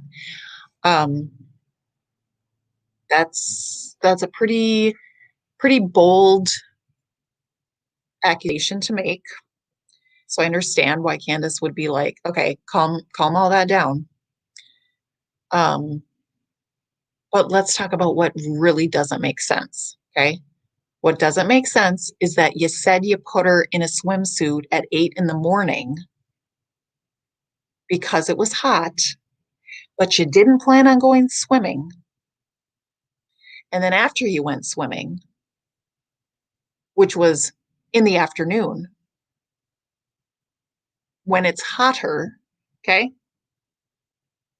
it did not cool down that afternoon, Candace. It got hotter than it was at 8 in the morning. Yes, she was wet. So you took her out of those so she wouldn't freeze to death. But then you let her sit there next to 2 gallons of cold milk. Those things don't make sense, Candace. She goes on to say, she was asleep. People make up so much bull. Then they're pointing because she had a couple of pimples right here on her forehead. Pimples on a 5-year-old? Interesting. Okay. I don't know. See, somebody hit her or something right there. Okay, I didn't say that either. I didn't insinuate it. I didn't even see what she's talking about there. But I believe someone probably did say that. It just makes me so mad. It makes my blood boil. They're accusing me of something that I haven't even done. To me, it seemed like it was a setup. The only possible conclusion I can come to in my brain is after Summer went missing, Allie and the whole gang like totally turned all the way around and started making up lies about me and everything else. They're going on YouTube podcasts to get paid just to make up lies. Like, why would you do that? Candace said. First, there was a picture going around. There was a person with a fat gut and a plate with a lighter and a spoon sitting on there at the table. They were like, look, she's doing drugs. And they're pointing at me, Candace said. So I went to my pictures in my gallery and found the real picture. And it was Allie sitting behind that plate. She had just gotten done eating fried green tomatoes, and she just set her lighter there. It wasn't nothing like we were doing drugs because we weren't. I don't even do drugs, Candace said. Now, let me bring up that that's the same way that Allie explained this. Okay, so they agree. They agree on something. I don't get it. I don't understand. It's like they were all acting like they were my friend. And then after they found out Summer was gone, they like totally twisted everything around and made up a bunch of lies, she said. Don, who wasn't home when the July 18 interview was conducted, has been active on social media. On Saturday, this is last Saturday, he lashed out on Facebook at family members who had appeared on various YouTube true crime videos. Well said. Well, how did my daughter's disappearance suddenly turn to all about my stepfamily? Are they so greedy as to forget all about what this is all about? No, Don, but I think you may have. Did Trish even try to pay my dad back any of the $20,000 she borrowed? No. Okay, so this right here, this is gaslighting. Don, we're talking about the alleged abuse, okay, by you. So instead of addressing that, you bring up, oh, Trish borrowed money, $20,000 from my dad, and she'll never pay it back. Not relevant, Don. Did Jeannie mention to anyone about her 12-year-old Ronnie when they first got together? Hell no. Again, gaslighting. You have successfully managed to ruin my name time after time. No, your actions ruined your name. My dad hates me and got me barred from the family for life. You can have what's left of my dad. That's fine. Wow, that's harsh. You can't ruin me any more than you have. I'm sure you will all keep trying, though. You can have whatever's left. You've been bilking money from my dad for years and didn't want me in the way. Well, I'll never even call my dad ever again. You can have it, all whatever's left. Oh, I don't even know. I am speechless. I have nothing to say. I just, what? Yeah, deflect. What happened here? What did Dawn of Destruction? Today's posts are something else. Oh yeah, I've got those too. Let me go get them.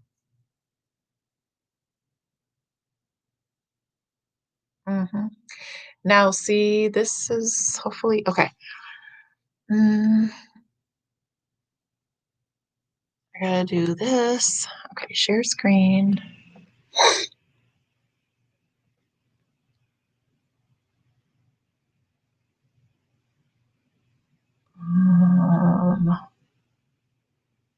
Is this going to work? Let's see.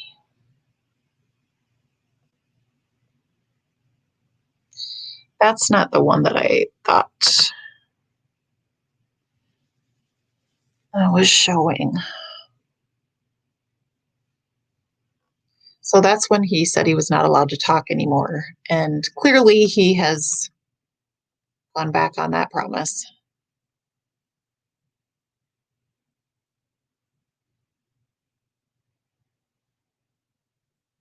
All right, we're aware. You know what? Let me X out of those since they're getting me all confused. Then I'll be able to find what I'm really looking for.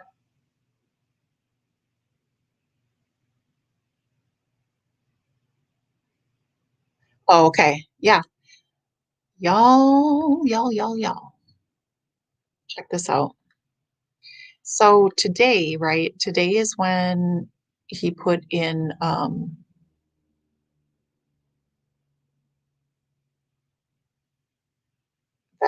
when he said that crazy stuff about coming at Dave Rader, right? But then here, right here, this is on the findsummerwells.com, the official webpage, okay? So this is approved by the family. Now I noticed that right around the same time, I kid you not, you guys, right around the same time, as you can see, it was 3 o'clock down here. If you can see that, that why doesn't that okay?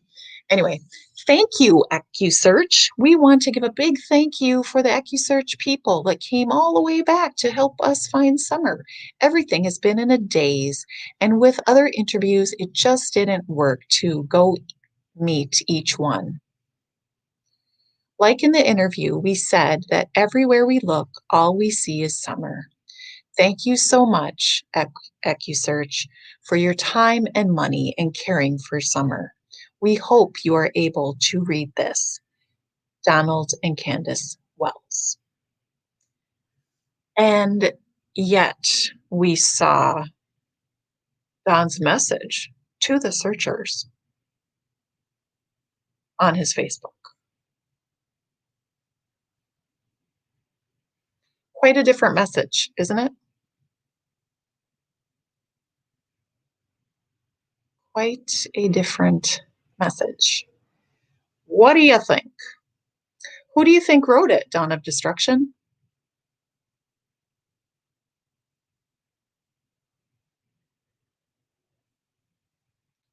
Yes, and I agree. It doesn't sound like they did.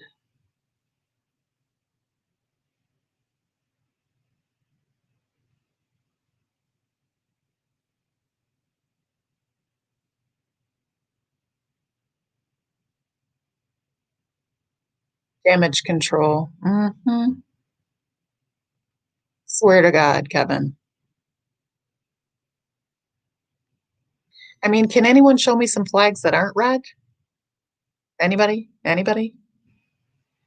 News on Juanita's page. What's Juanita talking about?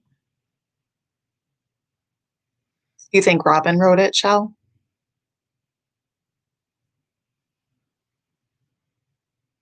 Hmm. So about that, Francis, I I don't even know if I should share this. I'm not going to share the video because I don't know. I don't have any idea whether it's legit or not. But and what's that guy's name? That guy who's in Tennessee. He's got a pretty good, well, I mean, it's a smaller channel, but it's definitely bigger than mine. But he says that, and his name is Don too. Y'all know who I'm talking about? Um, he says that Robin contacted him and via email not too long ago regarding the interview. Yes, Don Buchanan. Yep, that's him. Hourglass. And he said that he spoke with her and he didn't play the phone call or anything like that. I don't think that he even recorded or anything. But Robin did indicate to him, allegedly, okay, he reported this. I didn't hear Robin say it. I don't know if he is credible or not. But he stated that Robin told him that she started questioning things when Candace's account was different than what was reported in their police report. So that's all I'm going to say about that. But yes, Don did make reference to he's even being questioned by people of the church.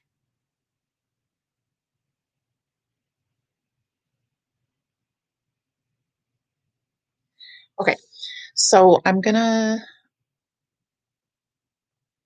let's go to, I'll share my Facebook and see what dude is talking about. But you gotta give me a minute. Talk amongst yourselves. Oh, Lord. That was that video with what's her name? It's so aggressive. Oh my gosh. Okay. Donald Wells.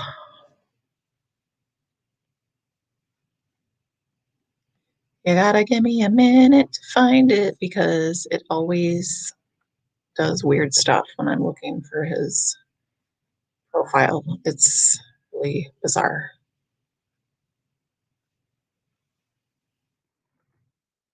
Wells. Half the time it comes right up, and then the other half it's like it'll say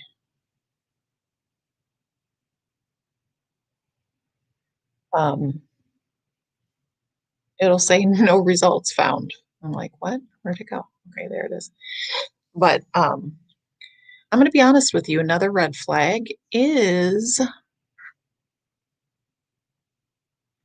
his.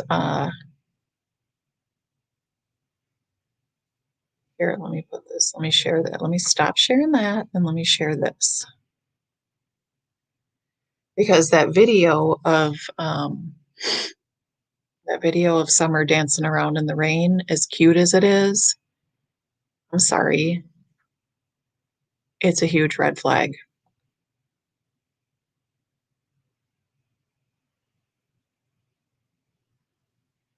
Huge red flag.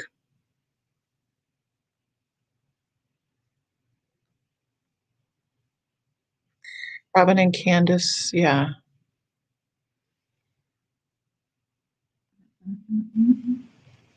Okay, too many stories told by Candace. Yeah, I know.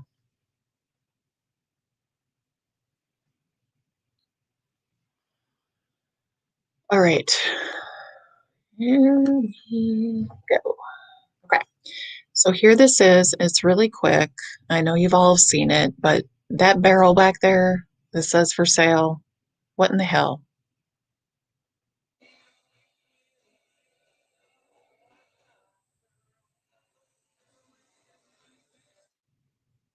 And that's just the short version, but that's on Don's face. That's his profile.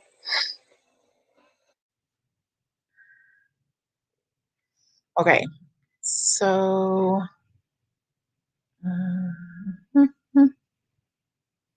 all right. So here is what he has said as of late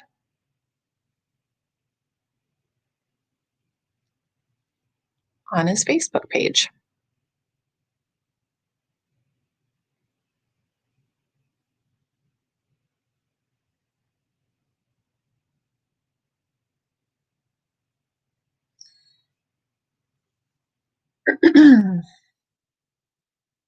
Okay. So earlier today is when he posted. Okay, so this is,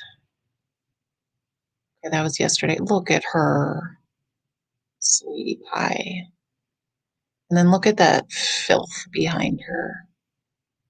And it is. Okay, don't say that's not filth.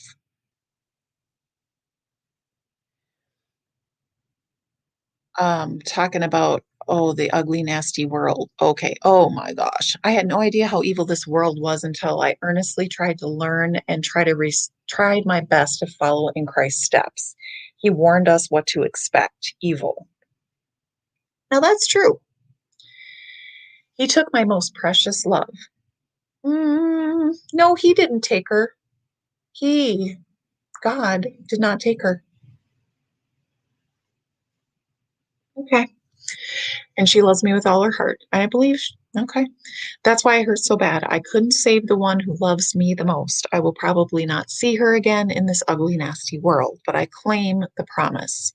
If we confess our sins, he is faithful and just and will forgive our sins and purify us. I also claim the promise in John 8:31. If we keep his commandments, we are really his disciples.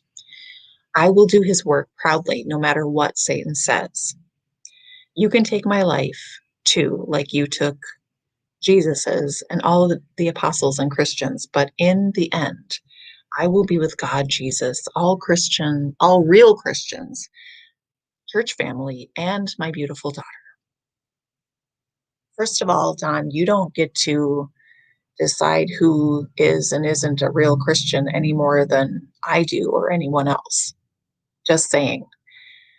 And I never questioned whether or not you're a Christian. I'm just putting your words out there. I'm just sharing what you've shared. And others can deduct how they choose. Oh, wow. This has been, look, okay. I don't want to. All right. Dave Rader, you talk a lot, but can you hear? You expect us to bow down to you, but we only bow down to God. We have been saying from the beginning she's been abducted. If you can't shut that big mouth of yours, maybe you could hear.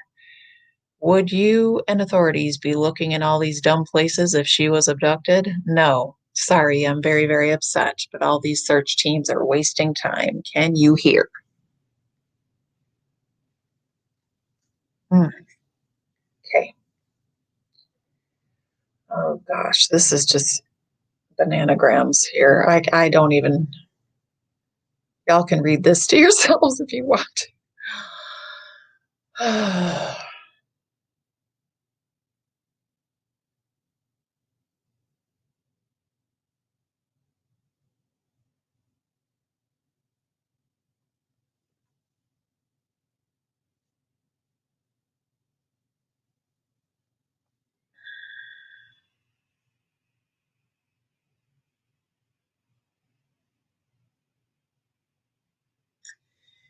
Does anyone think he might be drinking again? This is really a rant.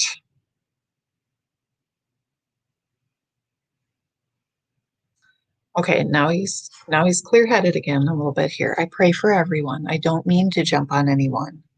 I'm sorry, but as I write this, the abductor is probably sitting back and laughing.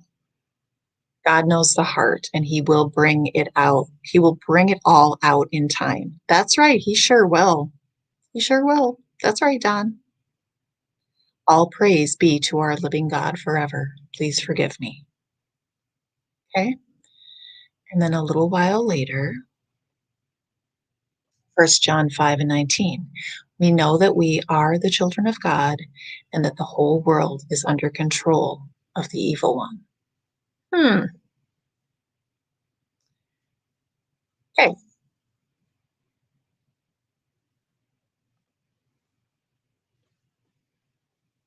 Dave didn't deserve that. I know. Yeah, I agree 100%. And really that was a slap in the face to all the searchers, if you ask me.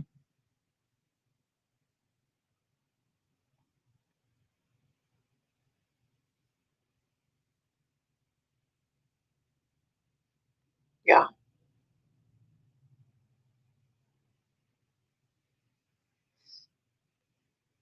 Kevin, what you talking about? What orange block?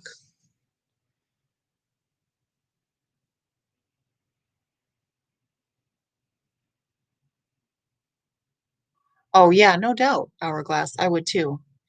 Um, that is if you truly had, had nothing to do, you were blameless and yeah.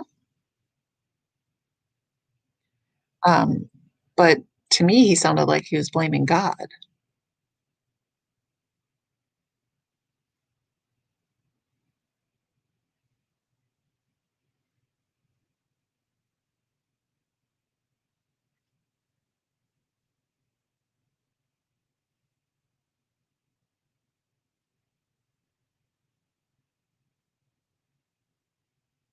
Hmm. Yeah, that's interesting.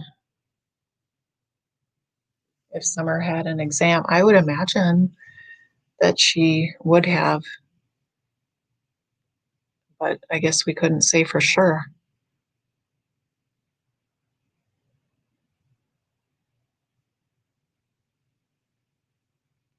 Okay, you are you talking about pictures of Summer? You feel like they look like different kids?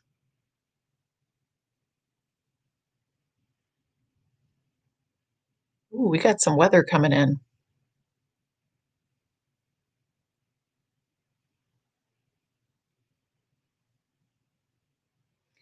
How come I don't see that block? Only you do. What are you talking about? What block? No, not that kind of exam, Shell. I think just like a physical.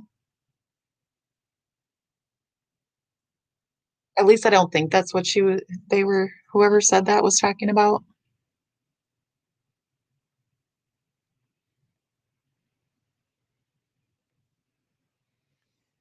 I can give you a great example of a parent of a missing child who got angry that searchers were searching for their child. Yes, please tell. Whom? Oh, you're talking. Okay.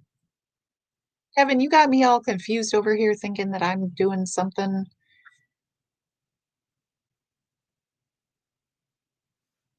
Oh, remember how angry Casey Anthony got when learning about, ooh, see, and yeah, this was a video that I was thinking about making too, was and maybe I still will, but I couldn't find what I was looking for. And honestly, I was like, I'm too tired. I don't know. But I wanted to compile a video of different parents of children who have gone missing over the years and their different reactions or how they conducted themselves on the news or in interviews or whatever, just for comparison's sake, just not really to deduct anything necessarily, but just to see how different people act.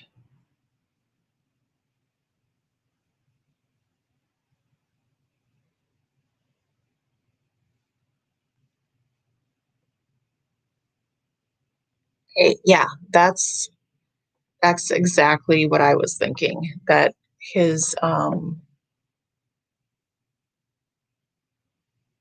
point is to get them off of their area. Stop looking around here. And that can be, it could be for two reasons. It could be one, because he truly believes that she was abducted. But listen here, listen to me. Even if she were abducted, Don, you yourself have said she's probably not alive. So why do you think they're not searching in the right places? Because if she were abducted and if her life was taken, and I pray that is not the case, why are you so certain that her body would not be located in the vicinity of where they're searching? Why don't you tell us where you think they should search?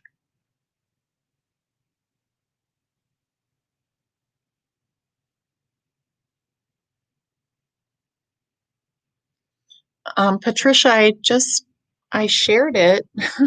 Where did you go? I just shared it. He said, y'all, what did he say? Oh, yeah, you're right. He said, go check Mexico.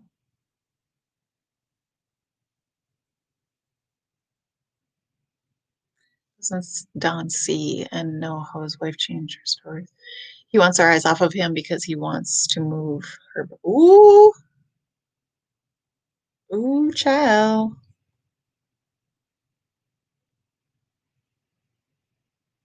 Mm-hmm. Mm-hmm.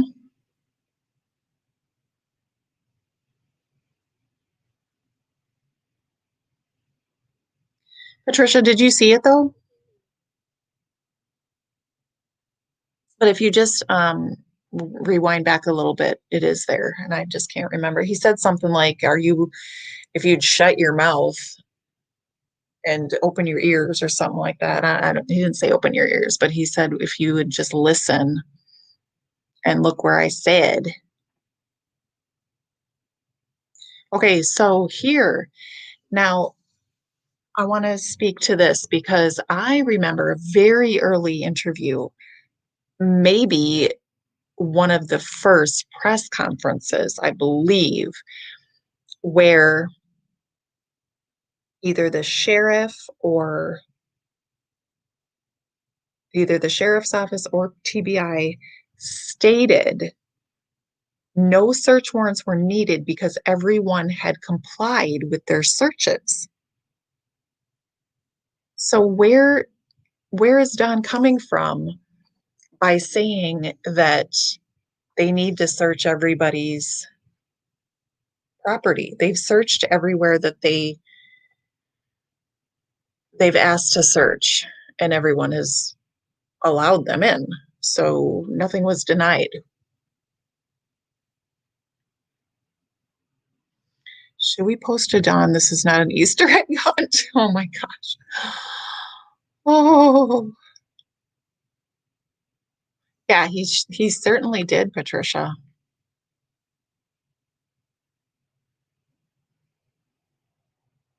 Yeah, they did. They said check trail cams.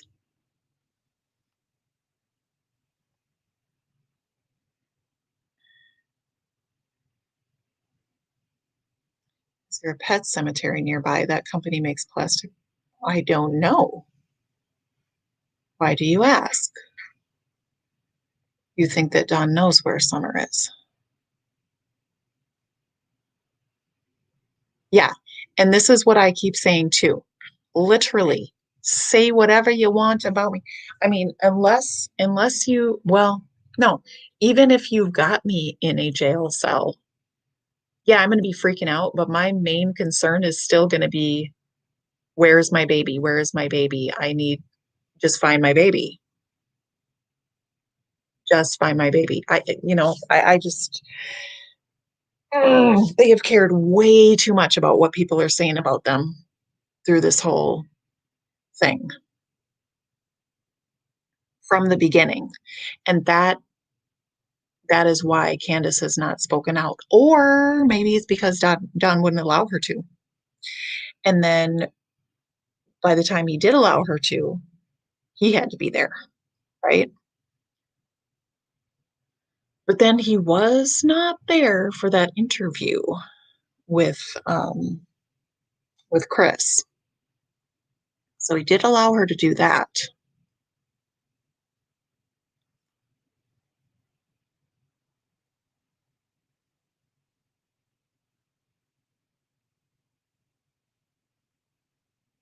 Right. Oh.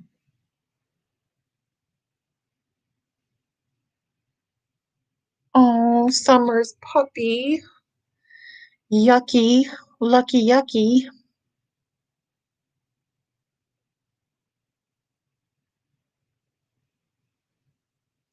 So, y'all, is the puppy gone too?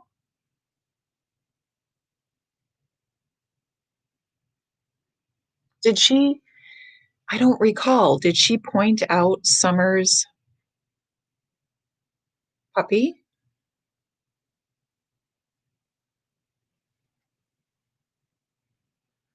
I don't know. He just um and I will not critique him for anything because I think he did an amazing job. But I wish I knew about the puppy too.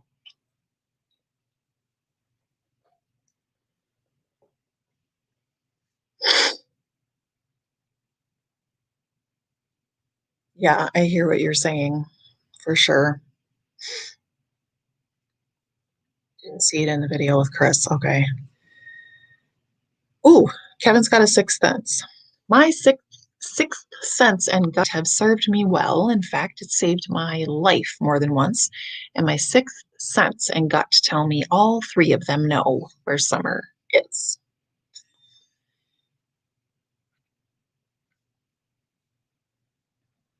It's possible.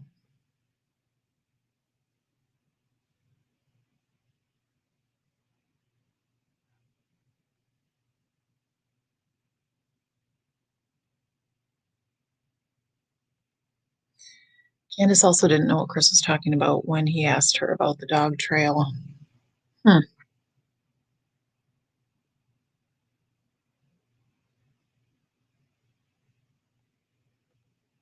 No, I know. And oh, sorry. And I thought I heard somebody say they counted 13 and I couldn't tell you who it was. Like I said, I mean, I watch everybody's videos that I can. Um, somebody counted 13 and I don't know who it was. So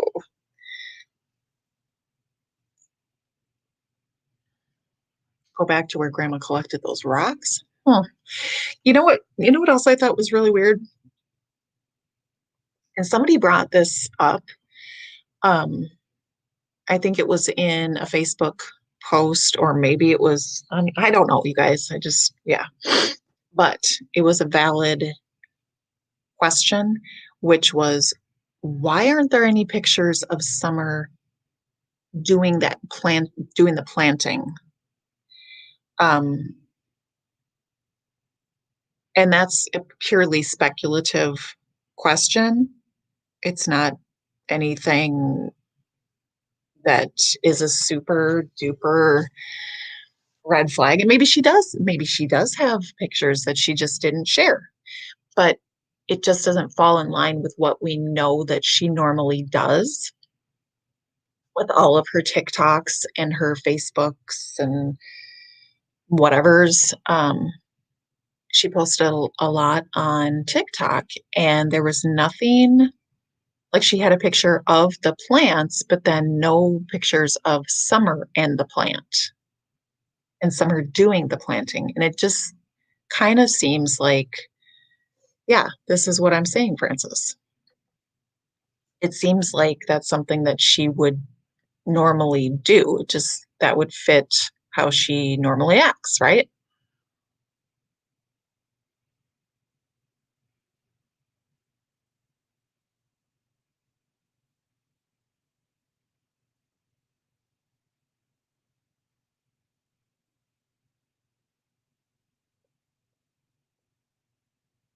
Oh, thank you, Betty Joe. Counted 13 and she said 7 puppies under the house. Oh my golly. I know when Chris said that, I was like, oh, okay.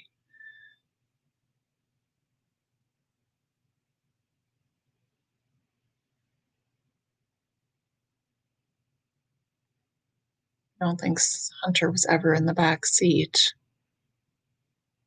Huh.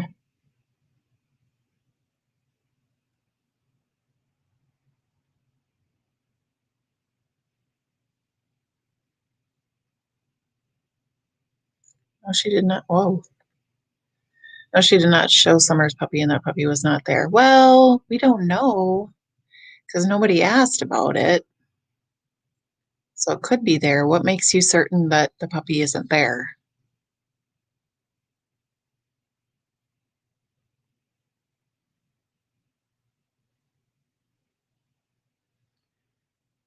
Okay, so yeah, we got to do some math here, guys. We're gonna do some math. Rose went missing in 2009. I do believe that's correct. So 2021 minus 2009 is 12. 12 years.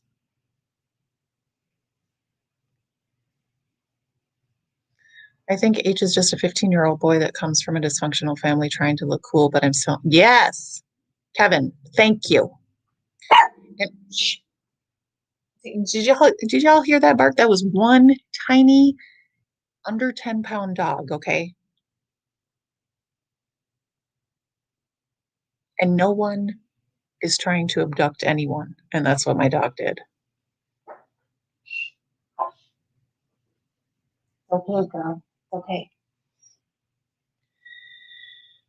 So Oh, 33 years old? Is that where the 33 came from? Oh, Rose would be 33. Oh, okay. Okay, gotcha, gotcha. Is it her birthday today?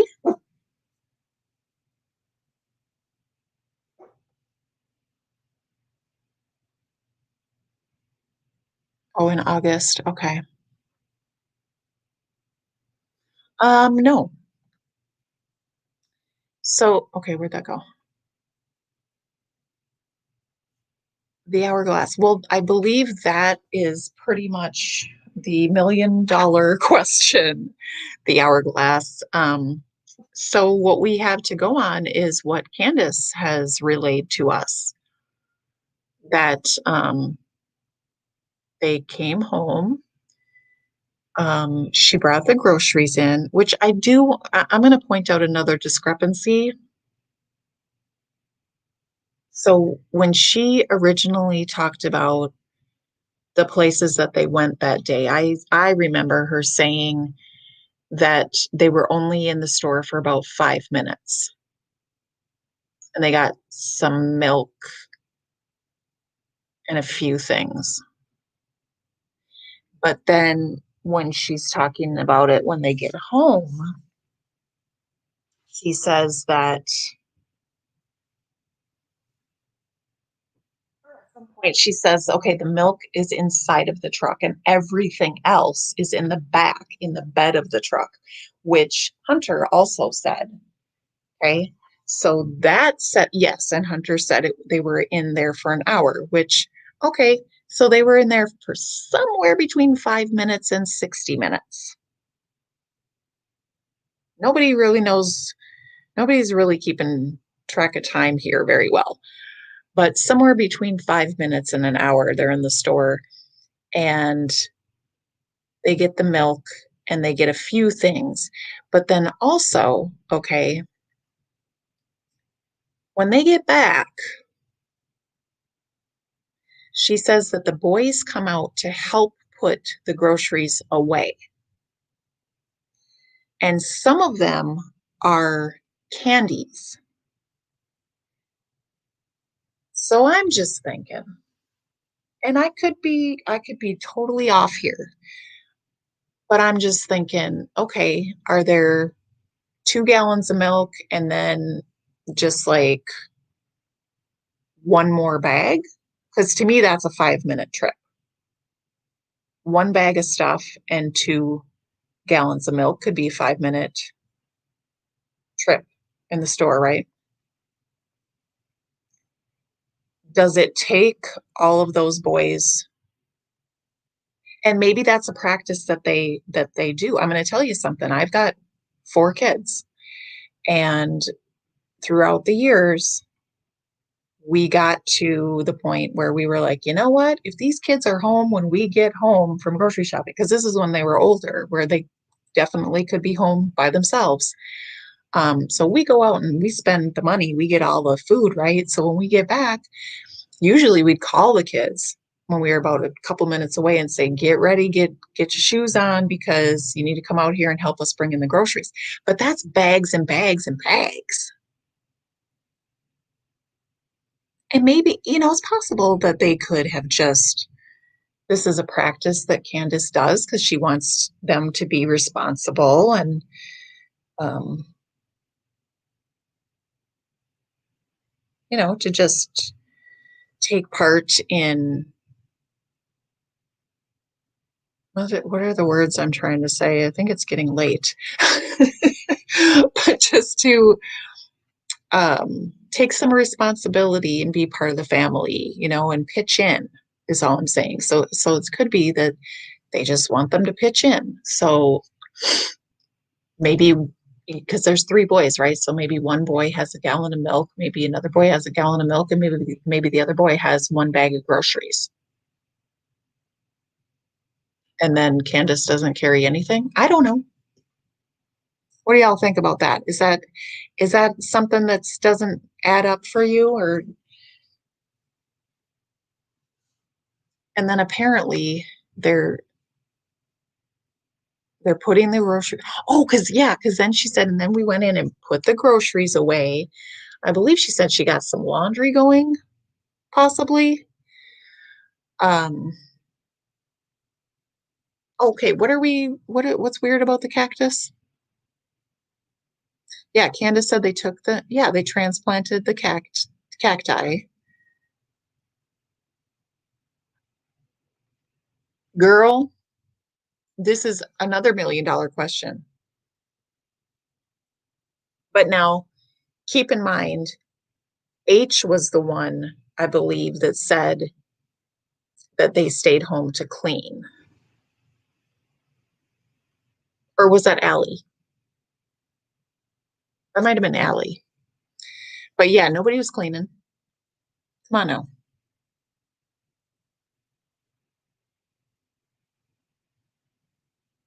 Right.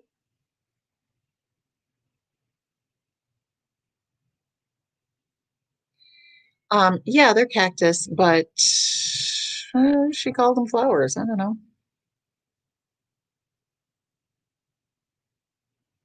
Wouldn't they literally have to take that baby in the time it took Candace to go back inside and the time it took for her to walk down those stairs without being seen or heard? Yeah, she says she's disappeared into thin air in a matter of between 2 and 5 minutes. Now, there's something that doesn't sit right with me as far as the tree trimmers. Okay. And I'm sure that TBI has thoroughly investigated this, but they're not sharing much with us, right? So all we can do is just speculate our little hearts away or not talk about it. And they probably just want us to shut the heck up, right? I understand, but it's really not. The only thing that would be hurting the case are the people who take the information and take, their gut instinct, if you will, and call the TBI and make them check stuff out. Like, don't do that. Okay, but talking about it, speculating, talking, having conversations, saying this doesn't add up, that doesn't add up, that seems weird. That's not hurting the investigation. Anyway, I went on a little tangent there.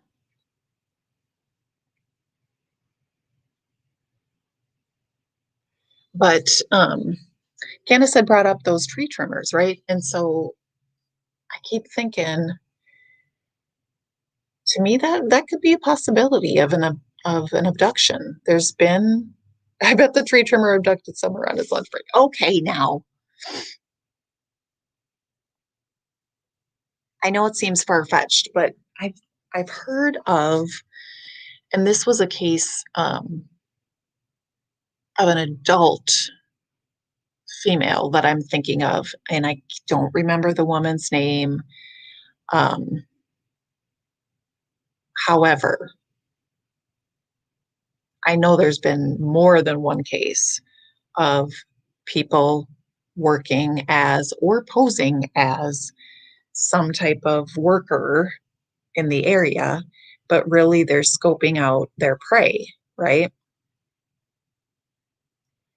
And because the people that do that kind of work, I mean, think about truckers, and I'm not in any way insinuating that every trucker is sketchy. I am not. No, no, no. But what I am saying that is that people who have jobs where they travel around are in a position to commit these kinds of crimes. And they use it as an opportunity to do so. So it is conceivable. I know it's a very low percentage based on, statistics and what have yous. And in light of all of the other red flags, it seems more likely that something else happened. Okay. But I still think it is within the realm of possibility that one of those workers or someone pretending to be part of that crew, who knows, um, could have somehow got in there. I mean, how precisely it could go down, I don't know, because the dogs are still an issue. The dogs not going batshit crazy during that time is still an issue.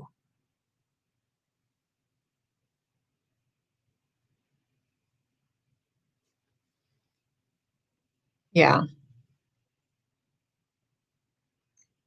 Shell, thank you. Can I get the receipt, please? I need the receipt of what you bought at the store. Just for the purposes of this timeline, like what? I mean, it doesn't matter. Does it matter if they were in the store 5 minutes or 1 hour? To me, it actually does because I still think it was hot as hell in that car.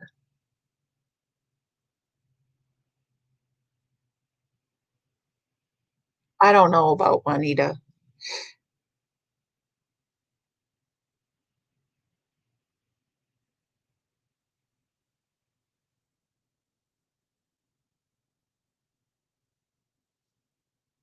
Hmm.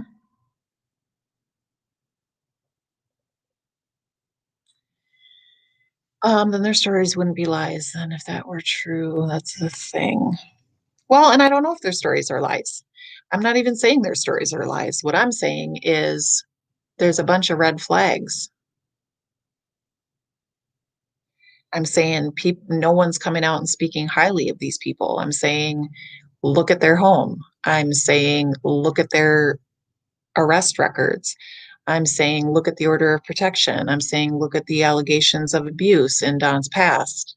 I'm saying look at how Candace gave her first two children up for adoption. Not that that in and of itself means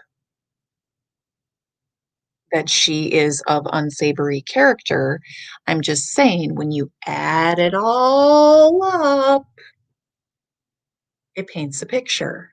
And what does the picture paint? Does it paint a picture of parents who take great care of their children and now they have been victimized? Possibly, but probably not, in my opinion.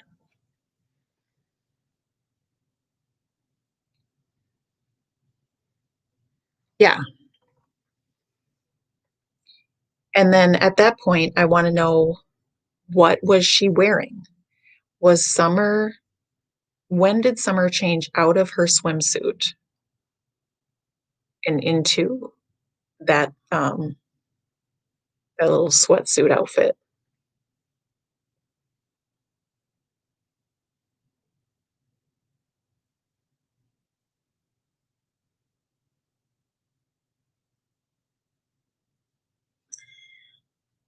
I know, Betty Joe. And here's the thing about that. So Candace said in the recent interview with Chris that she does not recall whether Don got there first or at the same time or after the police. Nor does she recall whether or not the door was locked.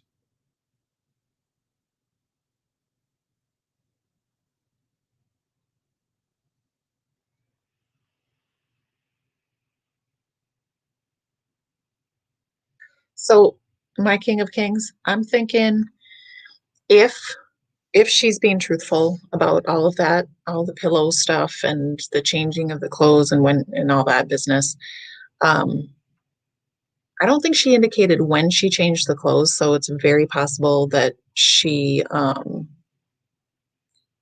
did that after she dropped off H.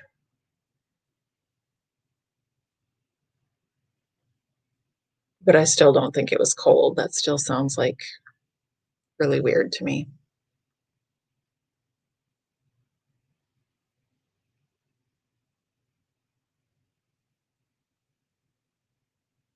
Right, her mom didn't want her seat wet, so that's where that pillow came in.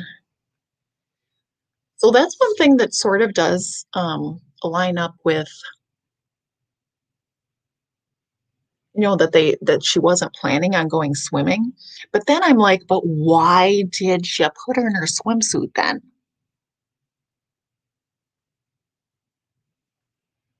So you put her in her swimsuit at 8 in the morning because it was hot and you thought that would be a more cool thing to wear.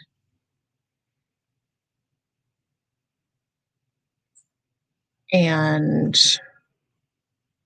you're not planning on going swimming. What is this about a sundress?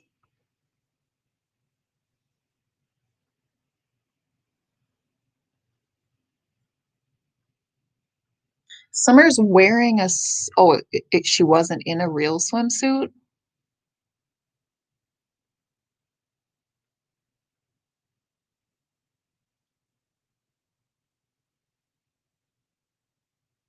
Hmm,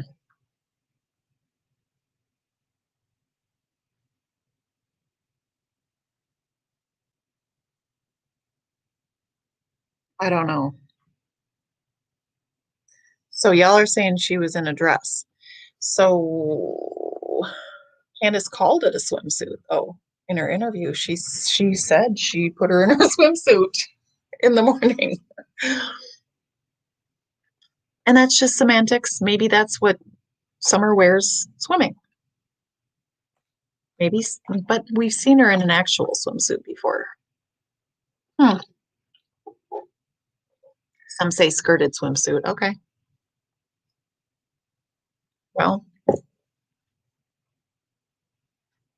let me see. Let me go find the swimming video.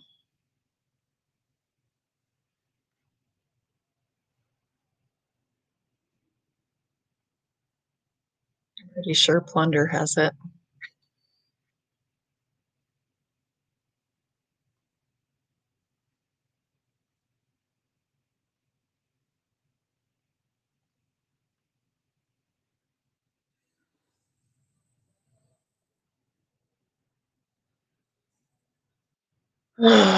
Okay, hold on a second.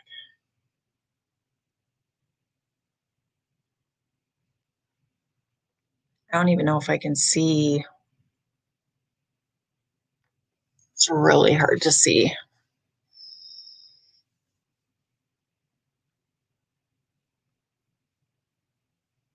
Okay. I'm going to share the screen of the swimming pool attire.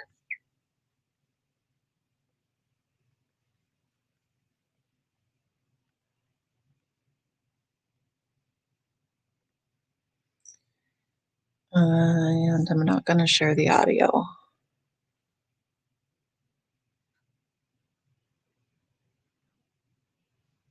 Okay.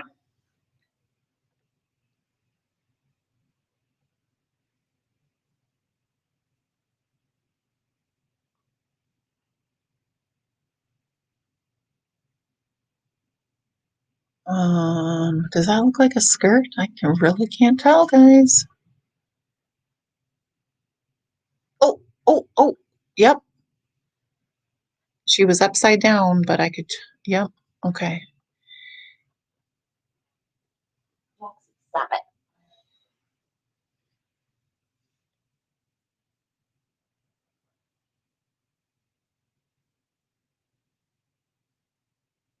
Ugh, replay. Okay.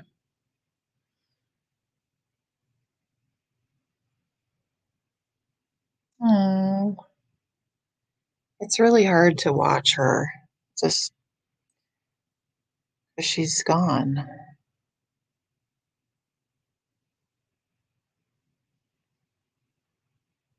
Summer Moon. What a sweetie.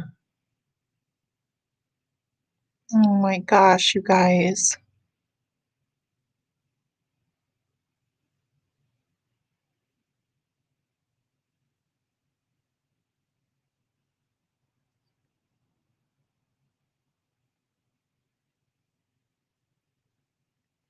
Okay. But that does look like more like a dress.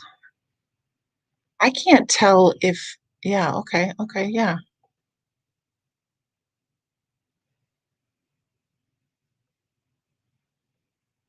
What do y'all say?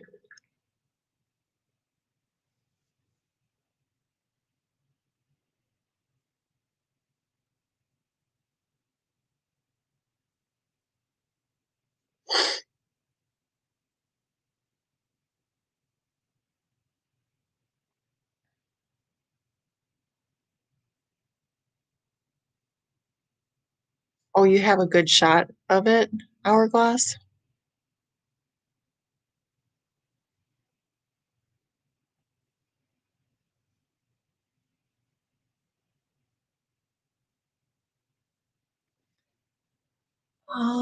I would love to know what evidence the FBI has. That's my first one. Uh-oh, Kevin, you're gonna get yourself in trouble here now. We can't be selling children, okay? That's frowned upon. In my opinion, it's a romper style dress slash skirts. Yeah, that's kind of what I see too. Patricia, yeah, I kept thinking, is it a two-piece? But I don't, the more that I watch it, let's look at it again. I don't I don't think you see her bare tummy.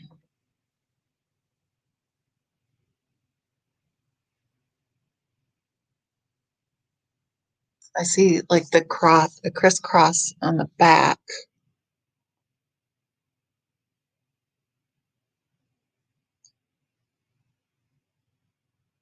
See that stripes. You see the stripes of the top part of it? Oh my gosh, that's so weird. There.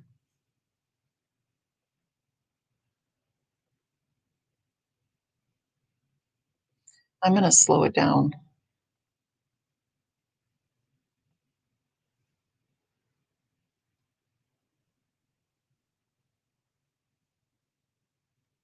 See that, guys?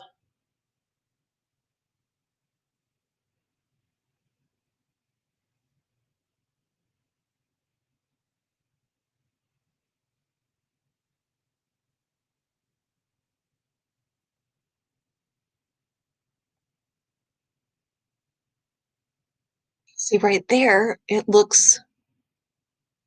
kind of looks like that's her back. But when she was upside down, it totally looked like a striped dress. Okay, there, she's close.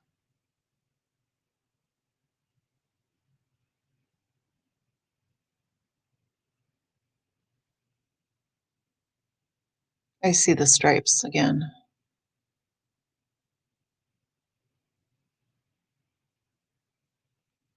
Okay,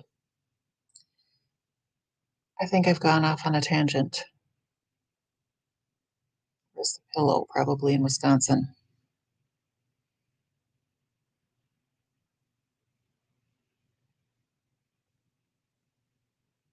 Yeah.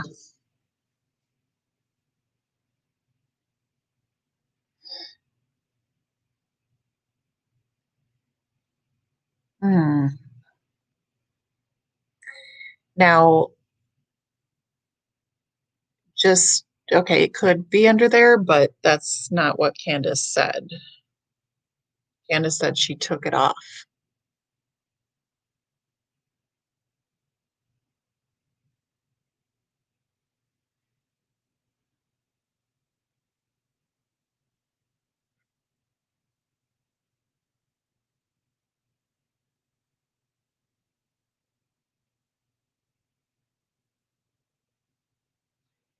I think, oh, she was talking about the dog. Yucky.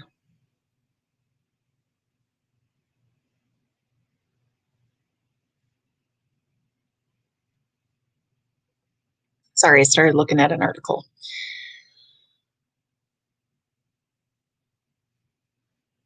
But earlier in this stream, I read what she was saying about how summer gets cold and that she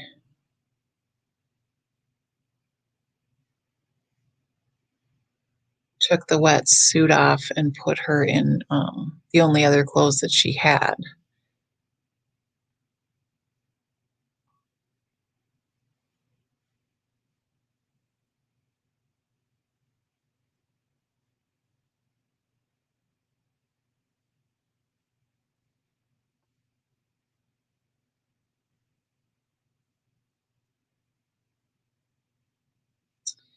So,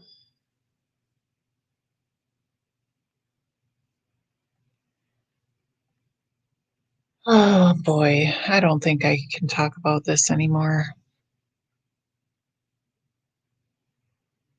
Candace said she took it off, then said Summer sat on a pillow. Candace is like, she put her in the school. Yeah.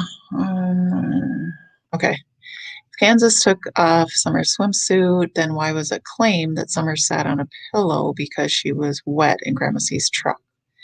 Well, so what I think about that, and I said this a little bit ago, but the way that this is possible is that she didn't take off the wet swimsuit or whatever until after dropping off H.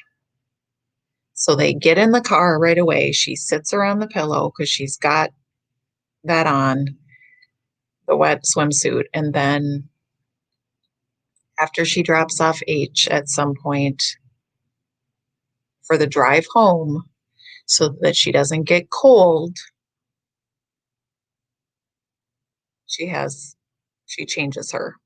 But H was wet too. What? Yeah, I know. I don't know why we weren't concerned about H being wet.